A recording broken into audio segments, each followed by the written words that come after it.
सदा विराज प्रभुको मङ्गल रूप, गर्दै चिन्तन ध्यान हजुरकै रहौं सदा अनुरूप। जय श्रीमन्नारायण। श्रीयपति अकारण करुणा वरुणालय भक्तवाञ्छा कल्पतरु भगवान श्रीमन्नारायण प्रभुको असीम अनुकम्पाले हामीहरू यो भागवत स्वाध्यायशालामा जोडिएर नियमित रूपमा स्वाध्याय एवं अध्ययन र सत्सङ्ग गर्दै आइरहेका छौँ। विगत श्रृङ्खलामा जस्तै आजको पनि यस श्रृङ्खलामा हामीहरू जोडिसकेका छौँ।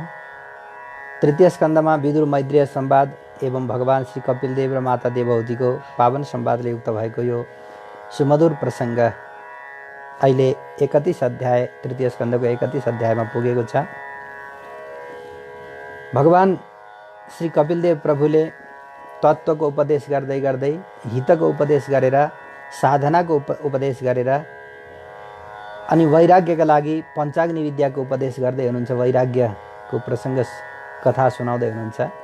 जीवात्माले कसरी कसरी यो जगतमा आगमन गरेको रहेछ, कमसेकम यो कुरालाई मसिनो गरी थाहा पायो भने सृष्टिका विभिन्न आरोह अवरोहहरूको वर्णन गर्दै गर्दै गर्दै आएर अब मानव शरीरको निर्माण कसरी हुन्छ र मानवले यो संसार छोड्ने बेलाका दिशा दशाहरू कस्ता हुन्छन्, ती सबै कुराहरूको विगतका अध्याय भगवानले माता देवहूतिको माध्यमले हामी सबैलाई दिव्य उपदेश गरिबक्स्यो। र अब आज 31औं अध्यायमा यो शरीर बन्दा कसरी बनेको छ त, शरीरको अवयव संरचनाहरू कसरी निर्माण भएका छन् र यसमा किन कति प्रेम गर्नुपर्छ र कति प्रेम रहेको प्रेम चाहिँ के गर्नुपर्छ त्यो कुरा पनि जानकारी होस् भनेर यो अध्यायमा भगवानले यो श्रृङ्खला प्रस्तुत गरेको हामी यहाँ चर्चा गर्दैछौँ। श्री भगवान उवाच कर्मणा दैव नेत्रेण जन्तुर्देहोपपत्तये, कर्मणा दैव नेत्रेण जन्तुर्देहोपपत्तये, स्त्रिया प्रविष्ट उदरं पुंसोरेतकणाश्रयः, पुंसोरेतकणाश्रयः। कर्मको फल विपाकलाई भोग्नको लागि यदि पुण्यात्मा भए स्वर्ग आदि लोकमा गएर र पापी रहेछ भने नरक आदि लोकहरूमा गइसकेर त्यहाँका विभिन्न तामिस र अन्धतामिस र रौरव महारौरव कुम्भिपाक आदि गरेका नरकहरूका यातना भोग्दै भोग्दै सबैभन्दा एकदम अधस्था सबभन्दा तल रहेको सबभन्दा दुःख पीडाको अनुभव हुने चाहिँ अन्धतामिस र नाम गरेको नरक रहेछ। अनि त्यहाँभन्दा क्रमैले शुद्धै हुँदै हुँदै फिल्टर हुँदै हुँदै शुद्धि परिशुद्धि हुँदै हुँदै गइसकेपछि अनि यहाँ फेरि यो पृथ्वी लोकमा विभिन्न 84 लाख प्रकारका जीवनहरूलाई पनि पार गर्दै गर्दै गर्दै जब व्यक्ति शुद्ध भइसकेपछि मानव शरीरमा आउने हुन्छ। यदि मानव शरीरमा आउने रहेछ भनेदेखि त्यो कर्मको गति अनुसारले बादलमा आउँछ। अनि बादलबाट स्वर्गबाट आउने भए पनि नरकबाट आउने भए पनि विभिन्न अरूबाट आउने भए पनि बादलमा आउँछ अनि बादलबाट वर्षा भएर अन्नमा प्रवेश गर्छ। जस्तो धानको फुल झुल्ने बेलामा माथि सेतो सेतो फुल त्यो पपटा माथि फुल लागेको हुन्छ, त्यो बेलामा आकाशबाट परेको पानी होस् अथवा ओस होस् अथवा वर्षा होस्, त्यो बादलका कणबाट आएको त्यो वर्षाको जलमा मिश्रित भएर आएको जीवात्मा जो हो त्यो फुलमा छोइन्छ। छोइने बित्तिकै अनि त्यो धानको पपटाभित्र गएर पानीमा स्पर्श भएपछि त्यो पानी जम्न थाल्दछ। अनि त्यो पानी जम्दै गएपछि दुध बन्दछ अनि दुधबाट चामल बन्दछ। र अब त्यो धानलाई काटकुट गरेर जसरी अन्न तयार गरिन्छ, अरू बालीहरू पनि हुन्छन्, अरू प्रकारका खेती कृषिहरू पनि हुन्छन्। एउटा उदाहरणको लागि धान भनेको मुख्य अन्न चाहिँ मनुष्यको आहार अन्न भएको हुनाले धानको चर्चा गरियो। अरूमा पनि यसै प्रकारले जीवात्मा त्यो अन्नमा आएको हुन्छ। अन्नकोमा पनि चामलको नाथ्रीमा उतापट्टि भएको जो चामलको भाग हुन्छ त्यो अब दुध नै जमेर चामल बनेको हुन्छ। तर त्यो नाथ्रीमा चाहिँ सेतो सेतो जुन भाग हुन्छ त्यहाँ चाहिँ जीवात्मा मनुष्य बन्नु पर्ने हो कि अथवा फेरि अर्को पटक धानै बनेर खेती हुने हो कि बिउ छरिने हो कि के गर्ने हो, त्यसको प्रारब्धले कहाँसम्म पुर्याउँछ त्यही अनुसारले जीवात्मा, त्यो नाथ्रीमा बसेको जीवात्मा यदि त्यो चामल बनेर आयो भने काट्दा कुट्दा केलाउँदा धोइ पखाली गर्दा केही गर्दा पनि आत्माको मृत्यु त हुँदैन। आत्मा नित्य छ, अति अणु भएको हुनाले अब त्यसलाई अब न आगाले डढाउन सक्छ, न पानीले भिजाउन सक्छ, न हावाले सुकाउन सक्छ। त्यो कसुडीमा राखेर पकाउँदाखेरि पनि आगोमा एकदम 100 डिग्रीको तापक्रममा भक भक पारेर पकाउँदा पनि त्यो आत्माको चाहिँ मृत्यु हुँदैन, त्यहीँ भित्र बसिरहेको हुन्छ। र त्यो अन्न परमात्मालाई भोग लगाएर प्रसाद बनाएर खाने हो कि यसै भात बनेर खाने हुन्। मानिसले त्यो अन्न आहार गर्दाखेरि त्यो अन्नबाट गएको जो जीवात्मा हो त्यो जीवात्मा अब हजारौँ त्यस्ता चामलहरू एकै दिनमा कति अब माना खाने मानिस पनि हुन्छन्। कसैले 5 मुठी 2.5 मुठी चामलको भोजन तयार गरेर जसले भोजन गरिएको हुन्छ त्यसको साथमा अब त्यहाँ हजारौँ भ्रूणहरू भित्र प्रवेश गरेका हुन्छन्। अब त्यो असितम अन्नम त्रेधा भवती छान्दोग्य उपनिषदमा बताए अनुसारले खाएको अन्न 3 प्रकारले शरीरमा विभाजित हुन्छ भनिन्छ।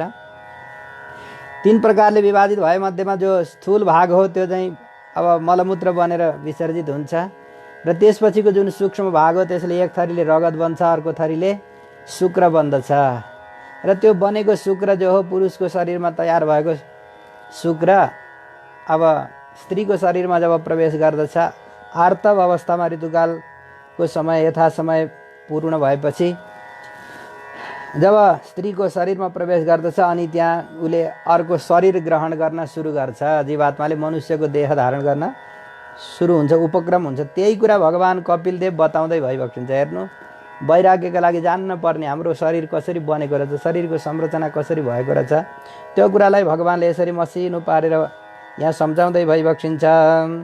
कर्मणा दैव नेत्रेण इत्यादिद्वारा पुनरत्राव्रजेत शुचिः। योभन्दा पहिलो अध्यायको अन्तिम श्लोकमा 34 श्लोकमा बताइएको थियो। 30 अध्यायको 34 श्लोकमा हतस्तान् नरलोकस्य यावतीर्यातनादयः क्रमशः समानुक्रम्य पुनरत्राव्रजेत शुचिः। जब शुद्ध हुँदै हुँदै हुँदै सात्विकता बढ्दै बढ्दै बढ्दै गएपछि अनि यहाँ मनुष्य देहमा आउन योग्य भएपछि अब अधिक अब रजोगुण र तमोगुण मिश्रित भएर अब सत्व रज तमोगुण तीनैवटा गुण रहन्छन् नै, तर सात्विक धेरै सत्वगुणले जितेको अवस्थामा स्वर्ग आदि लोकमा पुग्ने हुन्छ। अब सात्विक र राजसले बराबरी गरेको बेलामा मनुष्य हुन्छ, तामसी तमोगुण बढेको बेलामा चाहिँ अरू प्रकारका जीवनहरू प्राप्त हुन्छन्। यसमा मसिनो धेरै थरी तारतम्य हुन्छ। जे होस् पुनरत्राव्रजेत शुचिः, त्यसमा पनि केही अधिकांश सत्वगुण भएको बेलामा चाहिँ आउने जीवात्मा रहेछ भने, यदि मुक्तिको बाटो खोज्ने रहेछ भने त्यस्तो चाहिँ अब सत्वगुणको वृद्धि भएको अवस्थामा मातापिता पनि त्यस्तै प्रकारको सदाचार संस्कारले सम्पन्न भएका मातापिताको शरीरमा त्यो जीवले भित्र प्रवेश गर्भाशयमा आमाको शरीरमा प्रवेश गर्यो भने अनि त्यसमा त्यस्तै गुणहरूको वृद्धि हुन्छ। र तर जुनसुकै अब जस्ती आमाको शरीरमा भए पनि पेटमा जब बालक बढ्न थाल्दछ त्यसको स्थिति गतिलाई भगवान् यहाँ निरूपण गर्दै हुनुहुन्छ। जन्तु जीवः देहोपपत्तये देहस्य उपपत्तये प्राप्तये देह प्राप्तये। जीवात्माले अर्को देह प्राप्त गर्नको लागि दैव नेत्रेण दैवम ईश्वरः तदेव नेत्रम नेत्री प्रवर्तकम। दैव भनेको ईश्वर अथवा प्रारब्ध कर्म भन्न पनि सकिन्छ। यहाँनेर दैव शब्दको अर्थ ईश्वर पनि हुन्छ र ईश्वरको अधीनमा चल्ने भएको जीवात्माले गरेको जो पूर्व जन्मको कर्म हो, कर्मणा दैव नेत्रेण, देवताले प्रेरणा गर्ने भएको जो आफ्नो पूर्व जन्मको कर्म हो त्यसअनुसारले पुंसः कस्यचित पुरुषस्य रेतकणाश्रय, कुनै पुरुषको रेतकणमा आश्रित भएको अघि बताए चाहिँ गरी हैन, धानमा चामलमा हुँदै हुँदै अन्न आदि गहुँ मकै धान आदि बाली नालीबाट आएको जुन जीवात्मा हो आहार गर्दाखेरि त्यो भित्र शरीरमा प्रवेश गरेर त्यही शरीरमा गएको अन्नको जो स्थविष्ट भाग हो, अन्तिम भाग हो भन्नाले सूक्ष्म जो भाग हो त्यसबाट बनेको जुन रेत हो जसलाई रज रेत भनिन्छ अथवा वीर्य भनिन्छ, त्यसमा आश्रय गर्ने भएको जीवात्मा जब यथा समयमा स्त्रिया प्रविष्ट उदरम पुंसोरे दकणाश्रय। स्त्रियाः भनेको स्त्रीको उदरम प्रविष्ट उदरमा प्रवेश गर्दछ प्रविष्टो भवति। ननु कर्मणा फलभोगेन विनष्टत्वात् कर्मणा दैवनेत्रेण कथमुच्यते। अब यहाँनिर भनिन्छ कि त्यो योभन्दा पहिलो अध्यायमा कर्मको फल भोग्नलाई पापादि कर्मको फल भोग्नको लागि जीवात्मा नरकमा गयो र विभिन्न यातना भोग्दै भोग्दै भोग्दै कर्म समाप्त गरियो भनियो।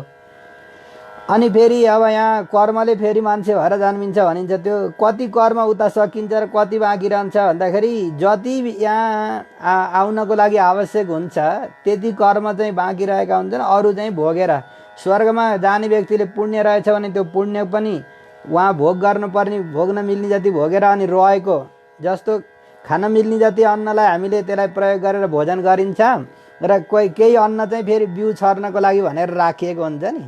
पहिले बिउ छुट्याइएर अनि बल्ल खानेकुरामा प्रयोग गर्छन् बुद्धिमान व्यक्तिहरूले। त्यस्तै दैवले पनि कर्म भनेको प्रारब्ध कर्म जहाँ जहाँ गएर भोग्दै गए पनि फेरि त्यसको अर्को जन्मलाई उपयुक्त हुने खालको त्यति बिउ चाहिँ ठिक्क मिलाएर छोडेको हुन्छ र त्यही अवशेष रहेको जुन कर्म हो त्यो कर्मले गर्दाखेरि यहाँ राम्रो जन्म सुख पाउने दुःख पाउने रोगी हुने भोगी हुने योगी हुने अब सिद्ध हुने असिद्ध हुने गिद्ध हुने कस्तो मान्छे बन्ने हो त्यो पूर्व जन्मको अनुसारले भन्छ।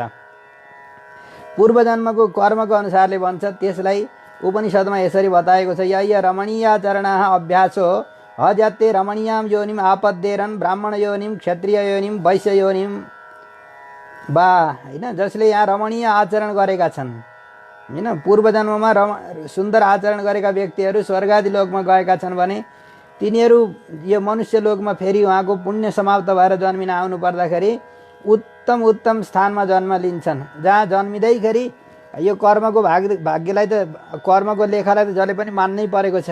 एउटा व्यक्ति जन्मिँदैखेरि धनी एकदम मानी करोडौँ अरबौँको सम्पत्ति भएको बाबुको छोरो भएर जन्मिन्छ। चाँदीको चम्चामा चाँदीको थालमा भोजन गर्ने भएर जन्मिन्छ। एउटाको नसिबमा फलामको चम्चा त के राम्रो गरेर पेटभरि खाने अन्न पनि नसिब हुँदैन भाग्य हुँदैन भनेपछि यो मान्छेले बनाएको कुनै अब राजनीतिले अथवा कुनै धर्मका ठेकेदार गुरुहरूले बनाइदिएको भन्ने कुरा त होइन रहेछ नि त। प्रारब्ध कर्म त जसरी पनि मान्नै पर्छ। कोही व्यक्ति पनि नास्तिक हुनै पाउँदैन।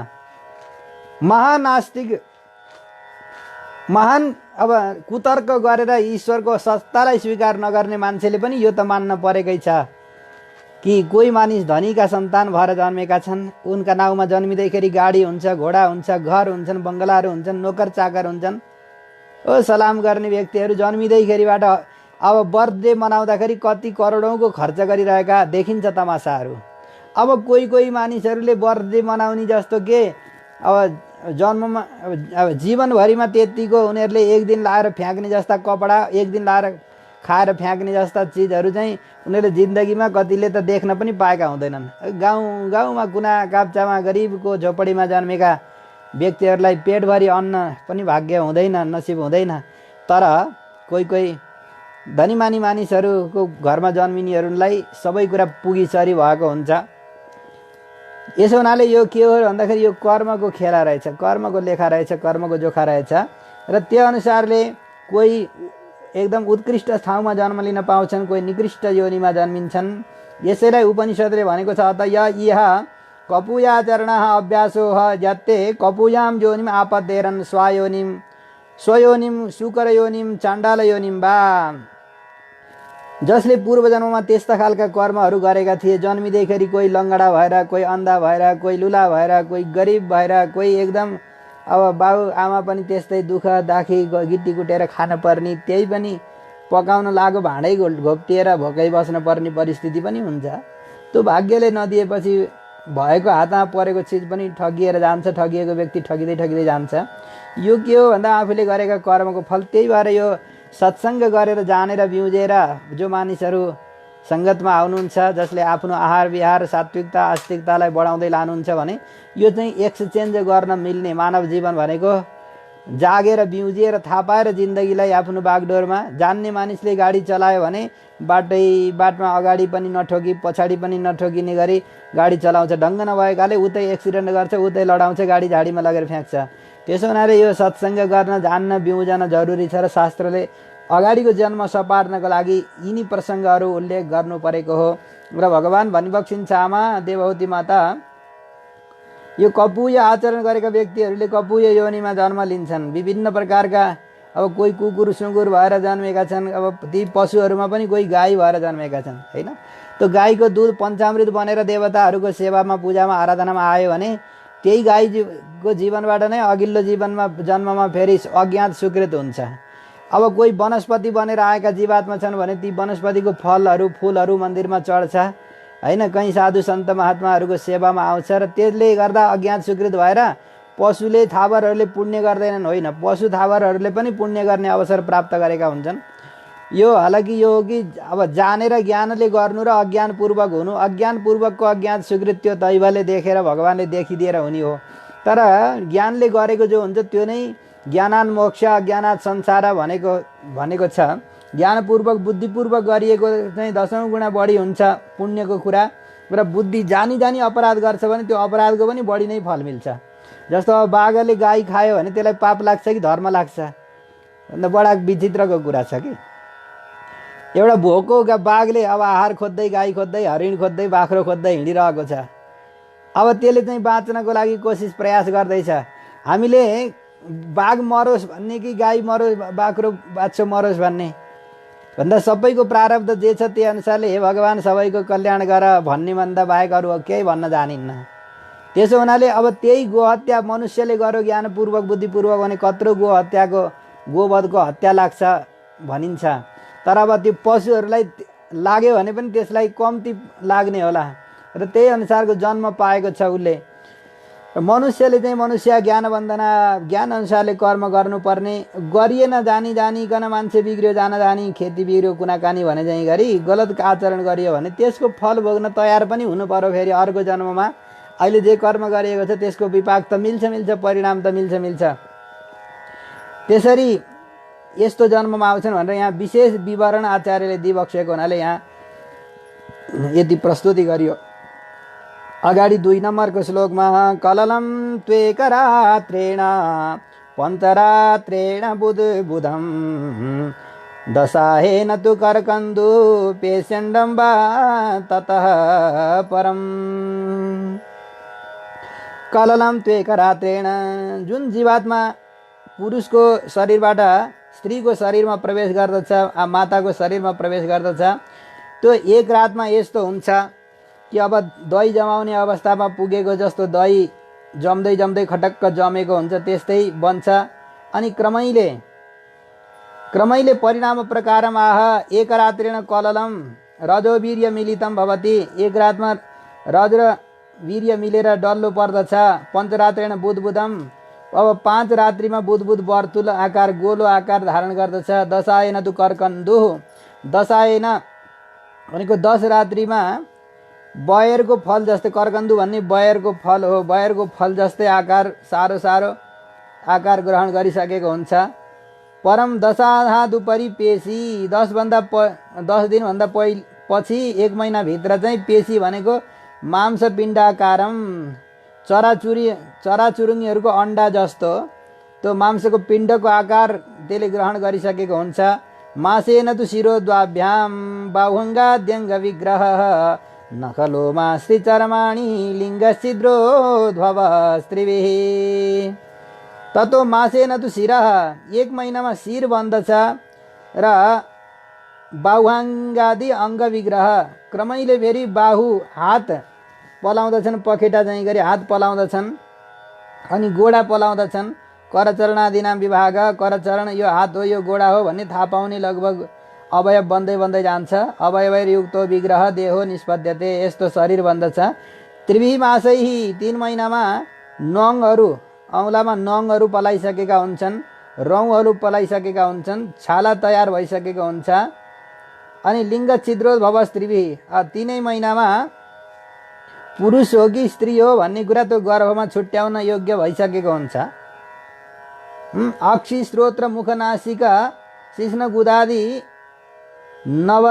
नवरन्ध्राणाम आँखा कान मुख नासिका अनि लिङ्ग आदि गरेका अङ्गहरू 9वटा छिद्रहरू सबै तयार भइसकेका हुन्छन्। उत्पत्तिश्च भवति चतुर्भिः सप्तदा चतुर्भिर्धातवः सप्त पञ्चभिः क्षुत्रिडुद्भवः षड्भिर्जरायुणावीतः कुक्षौ भ्राम्यति दक्षिणे। 4 महिनाको भएपछि सप्त धातवः 7वटा धातुहरू, 7वटा धातु भनेको त्वक छाला भयो, त्वक इन्द्रिय भयो, चर्म भयो, रुधिर भनेको रगत भयो, मांस भयो, अनि मेदा भयो, मज्जा भयो, अस्थिय भयो, हड्डीहरू भए। यसरी 5 महिनामा सबै लगभग 4 महिनाबाट 5 महिना पुग्दाखेरि सारा कुराहरू तयार हुन्छन्। अनि 5औं महिना लागेपछि चाहिँ क्षुत्रिड उद्भव, पेटमा नै भोक लाग्न थाल्दछ। अरे 5 महिनाको भएपछि अब के खाउँ भएर त्यो बालकलाई भोक जाग्न थाल्दछ। अनि भोक लाग्ने भएपछि त्यही नै नाभि स्थानबाट आमाको पेटमा सम्बन्ध जोडिएको हुन्छ र त्यहाँबाट रस उसले ग्रहण गर्न थाल्दछ। षड्भिर्मासैः क्षुधा उत्पत्ति षड्भिर्मासै जरायुणा उल्बेन गर्भ वेष्टन चर्म विशेषण। अब सालनालले, उल्ब भनेको सालनालले बेरिएको छँदो 6 महिनामा सम्वेष्टित दक्षिणे कुक्षौ दाहिने कुक्षीमा बालक घुम्न थाल्दछ, सञ्चरति। पुं प्राधान्येन दक्षिण इति उक्तम पुत्रो दक्षिण कुक्षौ स्यात् वामे कन्या भवे ध्रुवम। अब यहाँ कुक्षीमा पनि 2टा, त्यसमा गर्भाशयमा 2वटा स्थान हुँदा रहेछन्। अब यहाँ पुरुष बन्ने भएकोदेखि दक्षिण कुक्षीपट्टि र यदि स्त्री बन्ने रहेछ भने चाहिँ त्यहाँ देब्रे कुक्षीपट्टितिर बालकले घुम्न थाल्दछ, नाच्न थाल्दछ। मातुर्जग्धान्न पानाद्यैरे दद्धातुरसम्मते सेते विण्मूत्रयोर्गर्ते सजन्तुर्जन्तु सम्भवे। मातुरिति मातु जग्धान्न पानाद्यैः, आमाले जग्दैन भुक्दैन। आमाले भोजन गरेको जो अन्न छ, जस्तो खानपान छ, त्यही अनुसार त्यसैबाट गएको रस जो हो त्यसले त्यो बालकको नाभिबाट रस भित्र पस्दै पस्दै आप्यायन हुँदै जान्छ, बढ्दै जान्छ। र जस्तो अन्न आहार आमाले गर्नुहुन्छ त्यो बेलामा त्यो अन्नको आहारको प्रभाव जन्मनेवाला बालकमा सिधै पर्दछ। त्यही भएर राम्रो गुणवान विद्यावान बुद्धिमान बालक जन्माउनु छ भनेदेखि आमाले त्यो बालक गर्भाष्य भएको बेलामा आमाले के गर्नु भन्दाखेरि राम्रा शुद्ध आहार विहार गर्नु। सात्विकी, धेरै पिरो, धेरै अमिलो, धेरै टर्रो, यस्ता रुखा सुखा चिजहरू नखाने। अब हत्या हिंसाबाट जन्य भएका पदार्थहरूको भक्षण नगर्ने। यदि तिनी कुराहरूको भक्षण गरियो, माछा मासु अन्डा सन्डा जे मन लाग्छ त्यही आमाले खाएमा त्यसको प्रभाव चाहिँ बालकमा सिधै पर्छ र अनि त्यो हिंस्रक प्रकृतिको बन्दछ। र सात्विक आहार विहार गर्दै जानाले गतिला सत्पुरुषहरू व्यक्तिहरूसँग बोलीचालीको पनि प्रभाव पर्छ। जस्तो फोटो खिच्ने बेलामा, क्लिक्क फोटो खिच्ने बेलामा 1 2 3 भन्दाखेरि अब आँखा चिम्म गऱ्यो भने अनि फोटो चाहिँ निदाएको आउँछ नि त। अब त्यो बेलामा धुम्म परेर रिसाएर बसेको छ भने पनि रिसाएकै फोटो आउँछ। त्यो बेलामा फोटो खिच्ने बेलामा यदि हाँसियो भनेदेखि त्यो एकदम मन्द मन्द मुस्कुराइयो भने त्यो फोटो सधैँ हाँसिरहन्छ, भित्ता टाँसिरहँदाखेरि पनि फोटो जहिले पनि हाँसिरहन्छ कि। त्यसो हुनाले यो 8 9 महिना 10 महिनाको अवधि जो हुन्छ आमाको पेटमा बालक हुर्किने बेलामा, त्यो आमाले राम्रोसँग आहार विहार विचार संयम राखेर धेरै नरिसाउने अनि राम्रा सात्विक गुणहरू बालकमा आउन् भनेर स्तोत्र मोत्रहरूको पाठ गर्ने, पूजा गर्ने, भगवानको नाम जप्ने। केही गर्न सकिएन भने नाम जप्न त सकिन्छ नि त। हरे राम राम राम हरे हरे, हरे कृष्ण कृष्ण कृष्ण हरे हरे। यसरी जप गरेको त्यो प्रभाव चाहिँ गर्भमा बसेको बालकमा अवश्य पर्छ। त्यसो हुनाले आमाका सदाचारको धेरै ठुलो प्रभाव हुन्छ। जन्तु सम्भवे जन्तु नाम सम्भवे। अब त्यो पेटमा यसरी बढ्दै जाँदा कठैबाट बिचरा कृमिकुण्डे, त्यो कृमिकुण्डमा भित्र पनि किरै छन्।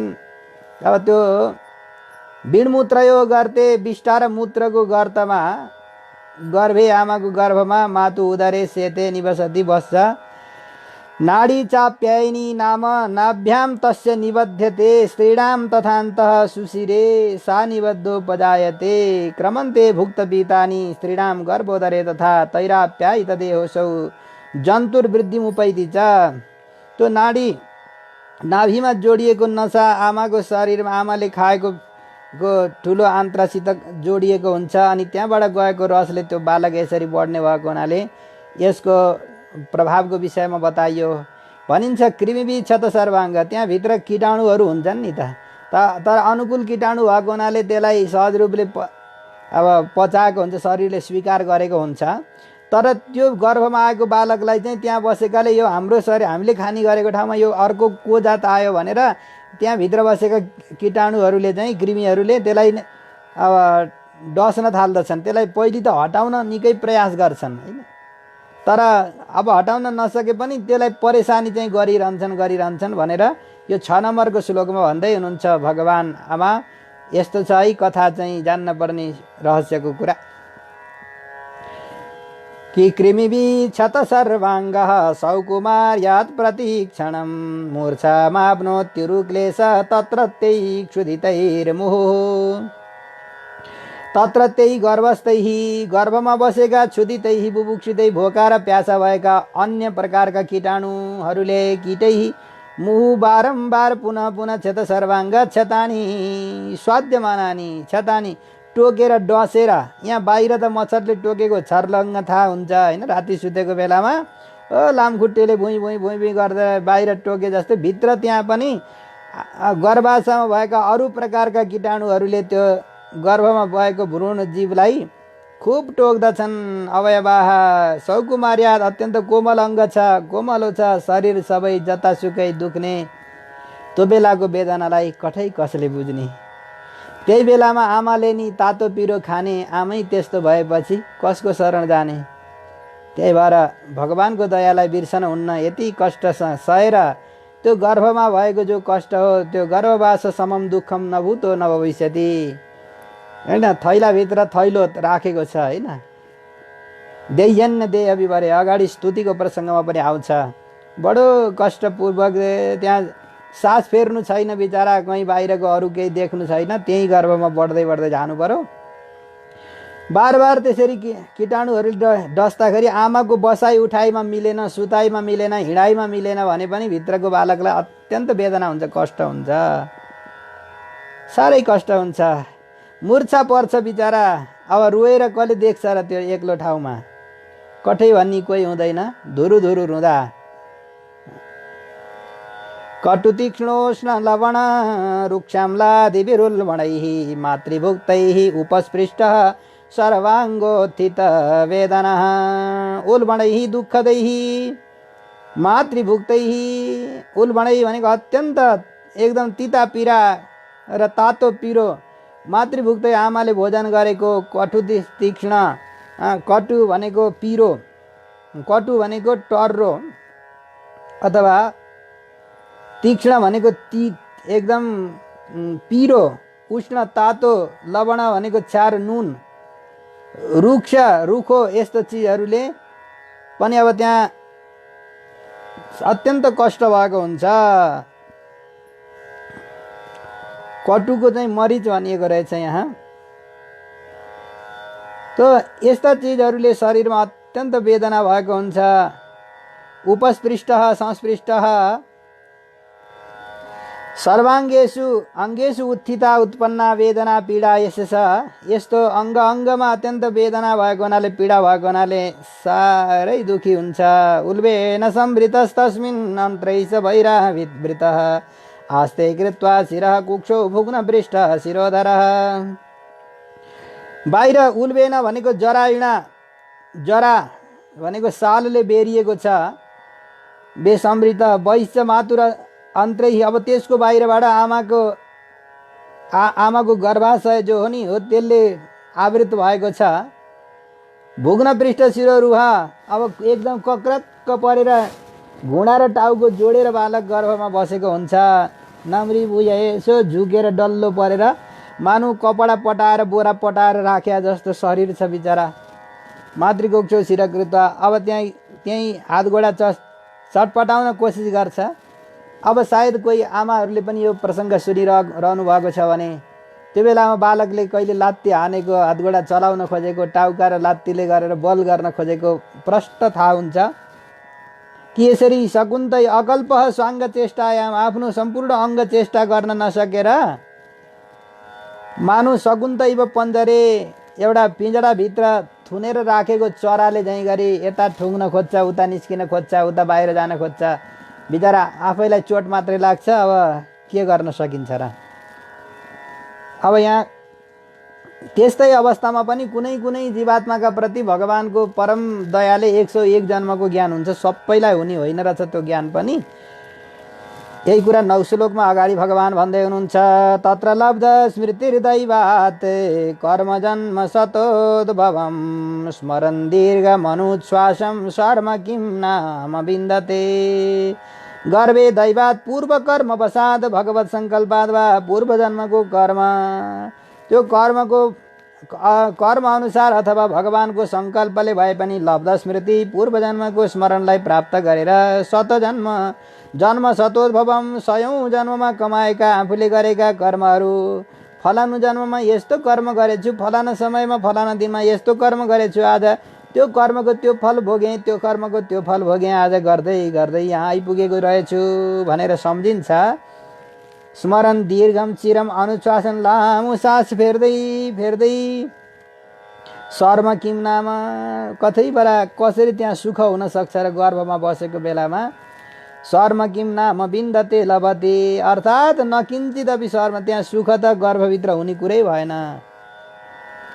आरभ्य सप्तमान् मासान् लब्ध बोधो पिबे पितः नैकत्रास्ते श्रुतिवातैर्विष्टा भूरिवसोदरः।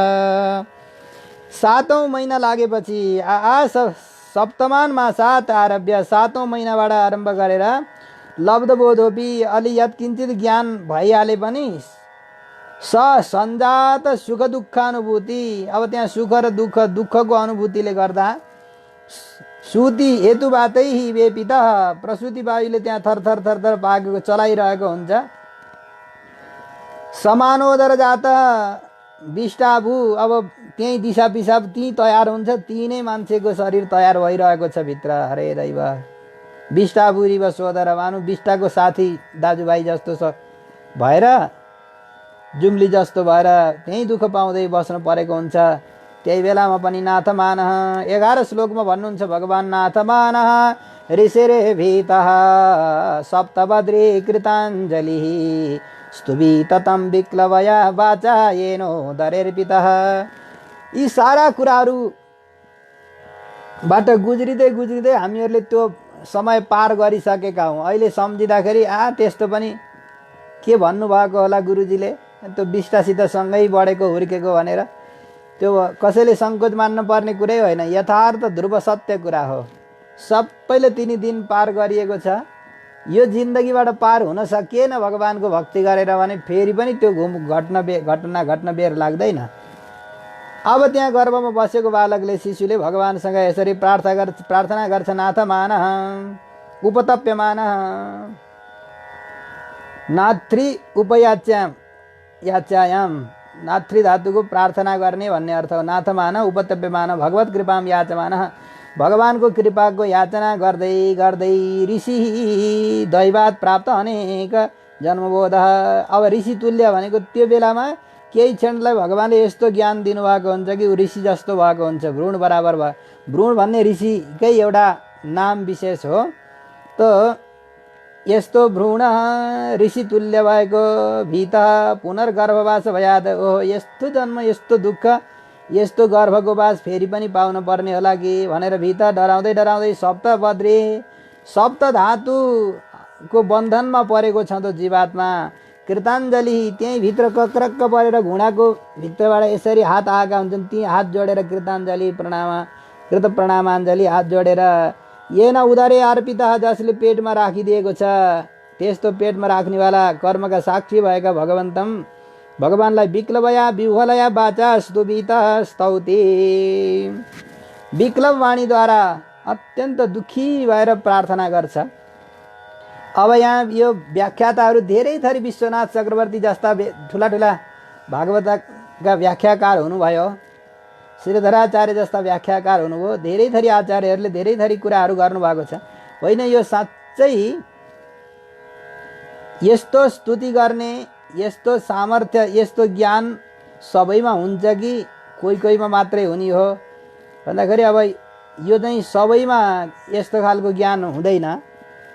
कुनै कुनै पुण्यात्माहरूलाई मात्र अब पूर्वजन्मको अभ्यासले गर्दा सुखदेव जस्ता कुनै कुनै भाग्यमानहरूलाई त्यहाँ स्तुति गर्न आउँछ, अरूले त दुःख पाउने छटपटाउने मात्रै हो।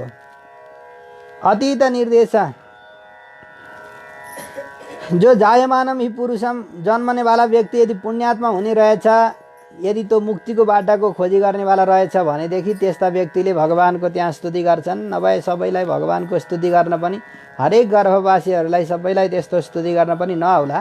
तर यो प्रतिनिधि पात्रको रूपमा कुनै कुनै जीवात्माहरूमा चाहिँ त्यस्तो जागरुकता आयो भने अनि तिनीहरूले भगवानसँग उत्कृष्ट जीवन प्राप्त गर्नेवाला ब्रह्मज्ञानी कोही त्यहाँ आएका रहेछन् भने तिनीहरूले त्यो सबैको तर्फबाट भगवानसँग प्रार्थना गर्दै भन्ने गर्छन् अथवा भन्नुहुन्छ भन्नु पर्यो। जन्तुले यसरी स्तुति गर्दछ भगवानको।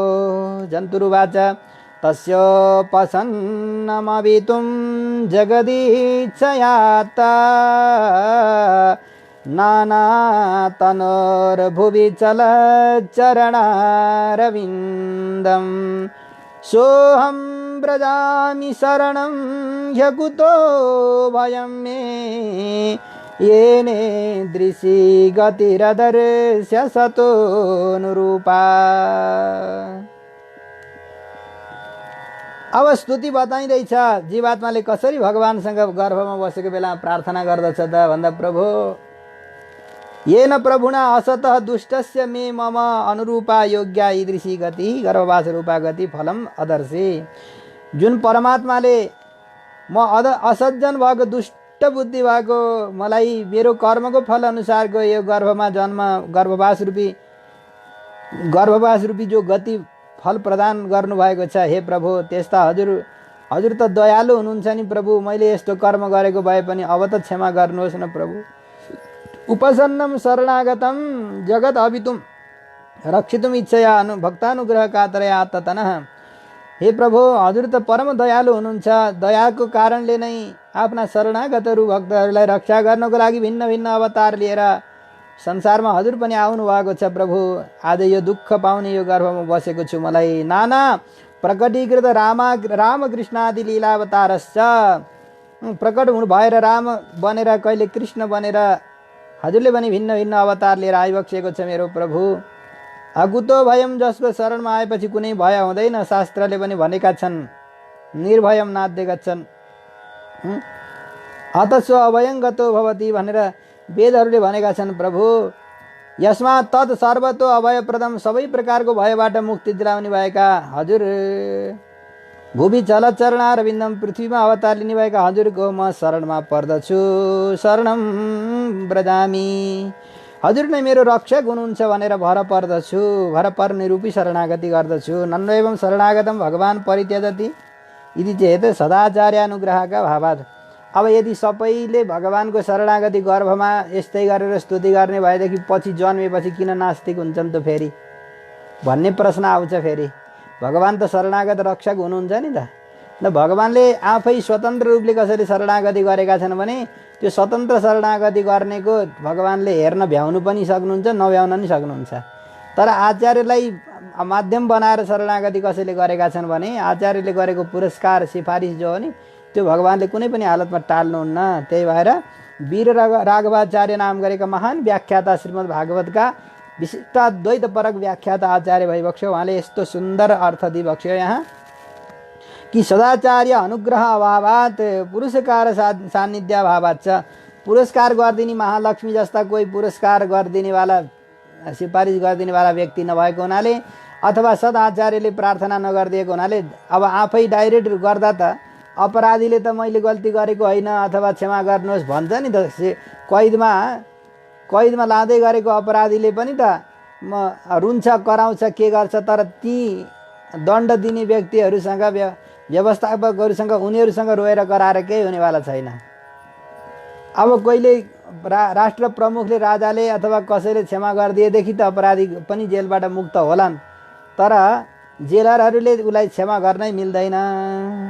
त्यस्तै प्रकारले भगवानले पनि कर्मको फल देखाउने भनेर बसेका प्रभुले केही गर्न मिल्दो रहेनछ र आचार्यको उपसत्ति गर्नुपर्छ भनेर यहाँ अलिकति यो विशेष खालको व्याख्या भयो।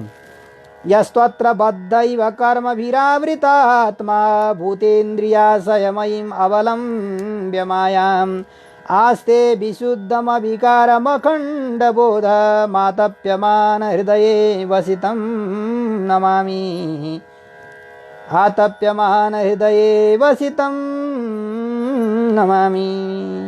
ननु यं शरणं व्रजसि सोऽयं कः तव तस्य च को वा विशेषः येन शरण्य शरणगन्त्रित्वम् इति अपेक्षयामः। यम शरणं व्रजसि, तँ कसको शरणमा जान्छौ, तिम्रो तँ को लाग्दछ र भनेर यदि कसैले भनियो भने यसमा शरण्य र शरणगन्त्री, शरणमा लिन योग्य जो शरण जसको शरणमा गइन्छ उनलाई शरण्य भनिन्छ र शरणगन्त्री भनेको शरणागत भएर जो जान्छ उसलाई शरणगन्त्री भनिन्छ। यी को हुन् भनेर यदि भनिन्छ भने त्यसमा यो श्लोकले चाहिँ छर्लङ्ग पार्दैछ अगाडि। अत्र मातुः उदरे, आमाको पेटमा भूतेन्द्रियाशयमयीं देह इन्द्रिय अन्तःकरण रूपेण परिणताम। भूतेन्द्रियाशयमयीं भनेको भूत पञ्चमहाभूतको विकारद्वारा प्राप्त भएको वा निर्माण भएको देह भनेको मानव शरीर, अनि इन्द्रिय भनेका अब यो शरीरमा बसेर विभिन्न शब्दादि विषयलाई देख्ने सुँघ्ने भोग्ने भएका इन्द्रियहरू छन्। अनि अन्तःकरण रूपले परिणत भएको जो माया भनेको प्रकृति हो, यो प्रकृतिलाई अवलम्ब्य धारण गरेर कर्मभि आफ्ना विभिन्न कर्ममा आर्जना गरेका विभिन्न जन्ममा आर्जन गरेका कर्महरूद्वारा आवृतात्मा, कर्मरूप अविद्याले तिरोहित स्वरूप भएको, आवृतात्मा भनेको कर्मरूप अविद्या तिरोहित स्वरूप, कर्मरूप अविद्याले तिरोहित भएको छ स्वरूप जसको, आफ्नो स्वरूप जसको त्यस्तो बद्ध जीव, यो बद्ध जीव इव यस्तो भगवान स्वयमपि आस्ते तेन स प्रकृतौ बसति। अब यहाँ परमात्मा पनि त यहाँ प्रकृति भित्रै बसिरहनु भएको छ, व्यापक भएर अणु अणु कण कणमा भगवानको व्यापकता भनिन्छ। जीवेन स वसन्तमपि विशुद्धम प्रकृतिगत दोषास्पृष्टम। यही शरीर भित्र अन्तर्यामी रूपले रहेर पनि जीवात्माका दोषले भगवानलाई कहिले स्पर्श गर्न सक्दैन। न प्रकृतिका दोषले भगवानलाई स्पर्श गर्न सक्छन्, न जीवात्माका दोषले स्पर्श गर्न सक्छन्। यस्तो हेय गुण रहितम अखिल हेय प्रत्यनीक कल्याणैकतान भनेको हेय दोषले अविकारम जन्म जरा मृत्यु शोक मोह क्षुत पिपासादि विकार रहितम। परमात्मा कस्तो हुनुहुन्छ त भन्दाखेरि विकारले रहित हुनुहुन्छ, प्रकृतिका दोषले स्पर्श नगर्ने, अपहत पापमत्वादि दिव्य कल्याण गुणले युक्त भएका, दिव्य गुणले युक्त भएका, कल्याण गुणजातम अखण्ड बोधम। परमात्मा कस्तो हुनुहुन्छ भन्दा अखण्ड बोध हुनुहुन्छ, नित्य असङ्कुचित ज्ञान गुणक ज्ञान स्वरूपम। नित्य असङ्कुचित ज्ञान गुणक र ज्ञान स्वरूप भएका, ज्ञान भनेको एउटा स्वरूप पनि हो र ज्ञान भने धर्म पनि हो, ज्ञान धर्म र ज्ञान स्वरूपले युक्त भएका। आतप्यमान हृदय, आत तापत्रयेण तप्यमाने हृदय अवसितम। यो तापत्रयले पिल्सिएको जीवात्माका पनि भित्र अन्तर्यामी रूपले अवसितम प्रतीतम निवास गर्ने भएका त्यस्ता प्रभु हजुरको शरणमा पर्नलाई त हामी सबैको स्वाभाविक अधिकार हो नि त। हजुर स्वामी भइबक्सिन्छ, हजुर अंशी भइबक्सिन्छ, म अंश हुँ। त्यसो हुनाले प्रभु नमामि, हजुरको शरणमा परेको छु। कर्मवश्यो जीव स्वयं अशुचि देहे वसन्नपि देहदोषे अस्पृष्टो यस्तम भगवन्तं नमामि इत्यर्थ। यो कर्मको बसमा परवशमा भएको जीवात्मा, यद्यपि जीवात्माको स्वभावमा मात्रै विकार आउने हो प्रकृतिको संसर्गले गर्दा, स्वरूपमा विकार आउँदैन। तर परमात्माको चाहिँ स्वभावमा पनि विकार आउँदैन, स्वरूपमा पनि विकार आउँदैन। हे प्रभु, हजुर अकर्मवश्य त्यस्ता हजुरको म शरणमा पर्दछु। परस्य तु स्वाधीनस्य ब्रह्मण स एव सम्बन्ध तद् विचित्र नियमन रूप लीला रसायैव। अब भगवानले चाहिँ यो प्रकृतिमा आएर बसेको पनि त्यो यो सम्बन्ध, यो स्वाभाविक सम्बन्ध विचित्र नियमन रूप लीला रसका लागि नै भगवान् यसरी बसिबक्सेको हो। र कर्मवश्यत्व अकर्मवश्यत्व, हेय अर्हत्व, हेय प्रतिभटत्व। अब यहाँ जीवात्माको संसारमा रहँदाखेरि चाहिँ जीवात्मा कर्मको अधीनमा भएर कर्मवश्य भएर चल्ने गर्छ। परमात्मा कर्मको वशमा हुनुहुन्न, कर्मको अधीनमा हुनुहुन्न। अब यो चाहिँ हेय भनेको दोषमा, दोषले छोइने, दोषमा लटपट हुने हुन्छ, तर परमात्मामा दोषले स्पर्श पनि गर्दैनन्। यो जीवात्मा र परमात्माको वैलक्षण्य पनि यस श्लोकमा बताइएको छ। यद्यपि यो गर्भमा पसेको जीवात्माले गरेको स्तुतिको प्रकरण हो। यो चाहिँ वेदहरूले त्यहाँ बस्ने जीवात्माले यसरी प्रार्थना गर्छ है भनेर सर्वज्ञ वेदहरूले उसको भावनालाई यहाँ अभिव्यञ्जित गर्नुभएको हो। अब जीवात्माले गर्भबाट स्तुति गर्यो, कसले सुनेर कसले लेख्यो भन्ने कुरा हुन्छ नि त।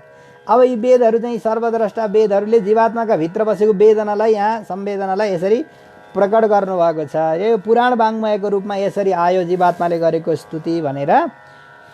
अझै अगाडि 14 नम्बरको श्लोकमा यः पञ्चभूत रचिते रहिता शरीरे छन्नो यथेन्द्रिय गुणार्थ चिदात्मकोऽहम् तेना विकुण्ठ महिमानं ऋषिं तमेनं वन्दे परं प्रकृति पुरुषयोः पुमांसं वन्दे परं प्रकृति पुरुषयोः पुमांसं वैलक्षण्यमेव विशदयति पञ्चभूत रचिते। अब यो परमात्माको स्वरूप चाहिँ यस्तो छ हैन। यो अगाडिको श्लोकमा चाहिँ विशुद्ध, अविकार, अखण्ड बोध अनि आतप्यमान हृदय वसित सर्वान्तर्यामी इत्यादि रूपले बताइयो। अझै यहाँ भनिँदैछ शरीरे भनेको शरीरे यथा अहम छन्न आवृतः यः परमात्मा शरीरेण आवृतः तथा छन्नोपि इन्द्रिय गुणार्थ चिदात्मकः इन्द्रियाणि गुणाः सत्त्वादय शब्दादय चिद जीवः एते आत्मा शरीरम यस्य स चिदचिदोर्नियन्त्रित्वेन अवस्थितः। परमात्मा पनि यहाँ आच्छन्न भएर बस्नु, अन्तर्यामी भएर लुकेर अव्यक्त रूपले बसिरहनु भएको छ। चेतना चेतना शरीरक भएर इन्द्रियार्थ गुण चिदात्मक इन्द्रियाणी गुणाः, इन्द्रिय भनेका जीवात्माका इन्द्रियहरू भए, गुण भनेका सत्वादि गुण भए, अर्थ ती गुणका अर्थ भनेका शब्द स्पर्श रूप रस आदि अर्थहरू भए, अनि चित्त भनेको जीवात्मा भयो। यिनीहरू सबै के हुन् भन्दाखेरि शरीर हुन् जसका हैन, जीवात्मा अनि जीवको आत्मा समेत परमात्माका के हुन् भन्दाखेरि शरीर हुन्। यसरी चेतना चेतन नियन्त्रित रूपले रहने भएका सह परमात्मा त्यस्तो हुनुहुन्छ। रहित शरीर सम्बन्धाधीन दोषास्पृष्ट, शरीरको सम्बन्धमा भएर त्यसको शरीरको अधीनमा भएर हुने भएका जति दोषहरू छन् ती दोषहरूले स्पर्श पनि नगरेको कर्म सङ्कुचित स्वभाव, कर्म असङ्कुचित, कर्मले सङ्कुचित नहुने स्वभाव परमात्माको छ भने कर्मले सङ्कुचित हुने भएको स्वभाव चाहिँ जीवात्माको छ। अहम तेन शरीरेण अकुण्ठ महिमानम, अकुण्ठ विकुण्ठ महिमा, वैकुण्ठ महिमा, वैकुण्ठ भने भगवानको नित्य विभूति धामको नाम पनि हो र अकुण्ठ महिमा भनेको वैकुण्ठ महिमा भएको, अकुण्ठ महिमाको अर्थ वैकुण्ठ। विकुण्ठ महिमा यस्य स तं नित्य असङ्कुचित ज्ञानम, नित्य असङ्कुचित ज्ञानले युक्त भएका हे प्रभो ऋषिम सर्वज्ञम सर्वद्रष्टा सर्वज्ञ ऋषि पुरुषयोः परम प्रकृति पुरुषयोः परम वन्दे परम प्रकृति पुरुषयोः पुमांसं। स्पष्ट रूपले प्रकृति र पुरुष भनेको जीवात्मा भन्दा पर भनेको विलक्षण भिन्न रूपले रहने भएका परम पुरुष हे परमात्मा, हे सर्वान्तर्यामी, हे नारायण, यस्ता परमात्मा हजुरको चरणमा म बार बार वन्दना गर्छु, नमस्कार गर्दछु। किनभने अब यस्तो जन्म जति दिनुपर्ने थियो दिनुभयो प्रभु, अब फेरि जन्म नपरोस्। यस्तो जन्म नदेऊ राम अब त यो दुःखी संसारमा, मैले देख्नु र सुन्नु भोग्नु जति हो आएर भोगेँ यहाँ। हे प्रभु, जति देख्न पर्ने देखियो, जति भोग्न पर्ने भोगियो, अब अर्को पटक फेरि जन्मन र फेरि मर्न यो संसारमा नपरोस्, त्यसैले म हजुरको शरणमा पर्दछु भनेर जीवात्मा, गर्भमा बसेको जीवात्माका तर्फबाट वेद पुरुषले वा पुराण पुरुषोत्तमले प्रार्थना गरिदिँदै हुनुहुन्छ। यन्मायया गुणकर्म निबन्धनेस्मिन् सांसारिके पतिचरन् तदविश्रमेण नष्ट स्मृतिः पुनरयं प्रवृणीत लोकं युक्त्या कया महदनुग्रहमन्तरेण। य एव बन्धकः स एव विमोचकः। जसले बन्धनमा पारेको छ, जसले बाँधेर राखेको छ, जो कर्मको फल जसले चखाएको छ, यदि कर्मको साक्षी भएको परमात्माले नै अब आँखा चिप्म गरिदिएर लु भइगयो तिमीलाई क्षमा गरिदिएँ, तिमी पास भए, फेल भए पनि पास भयो भनिदिएदेखि अब परीक्षा दिने बेलामा नम्बर लेख्नेवाला व्यक्तिले नम्बर दिए त अलिअलि 1-2 नम्बर कम्ती भएको भए पनि त अगाडि बढिहाल्छ नि त। त्यसैले हे प्रभु, बन्धन जसले बन्धन वा जसले बाँधेर राखेको छ उसैले खोलिदिने हो भनेर बन्ध मोक्षौ भगवत सङ्कल्पाधीनौ अतस्तत् शरणवर्णं बिना संसृतिर नैव निवर्त्यति इति आह यदिति। भगवानको सङ्कल्पको अधीनमा भएको यो बन्धन र मोक्ष भन्ने चिज जो रहेछ त्यो चाहिँ मामेव ये प्रपद्यन्ते मायामेतां तरन्ति ते। त्रिभिर्गुणमयैर्भावैरेवि सर्वमिदं ततं मोहितं न विजानाति मामेभ्यः परमव्ययं। दैवी ह्येषा गुणमयी मम माया दुरत्यया मामेव ये प्रपद्यन्ते मायामेतां तरन्ति ते। जसले मेरो यो दैवी गुणमयी त्रिगुणमयी जो माया प्रकृतिको सम्बन्ध हो यसबाट मुक्त हुन चाहन्छन् भने जो मेरो शरणमा पर्दछन् तिनै शरणागतहरूलाई मात्र मैले यो भवसागरबाट पार लगाउँछु भनेर भगवानले जुन गीतामा उद्घोष गरिबक्सेको छ। भगवत सङ्कल्पाधीनता दीनः तत्शरणवर्णं बिना संसृतिर्नैव निवर्ष्यति।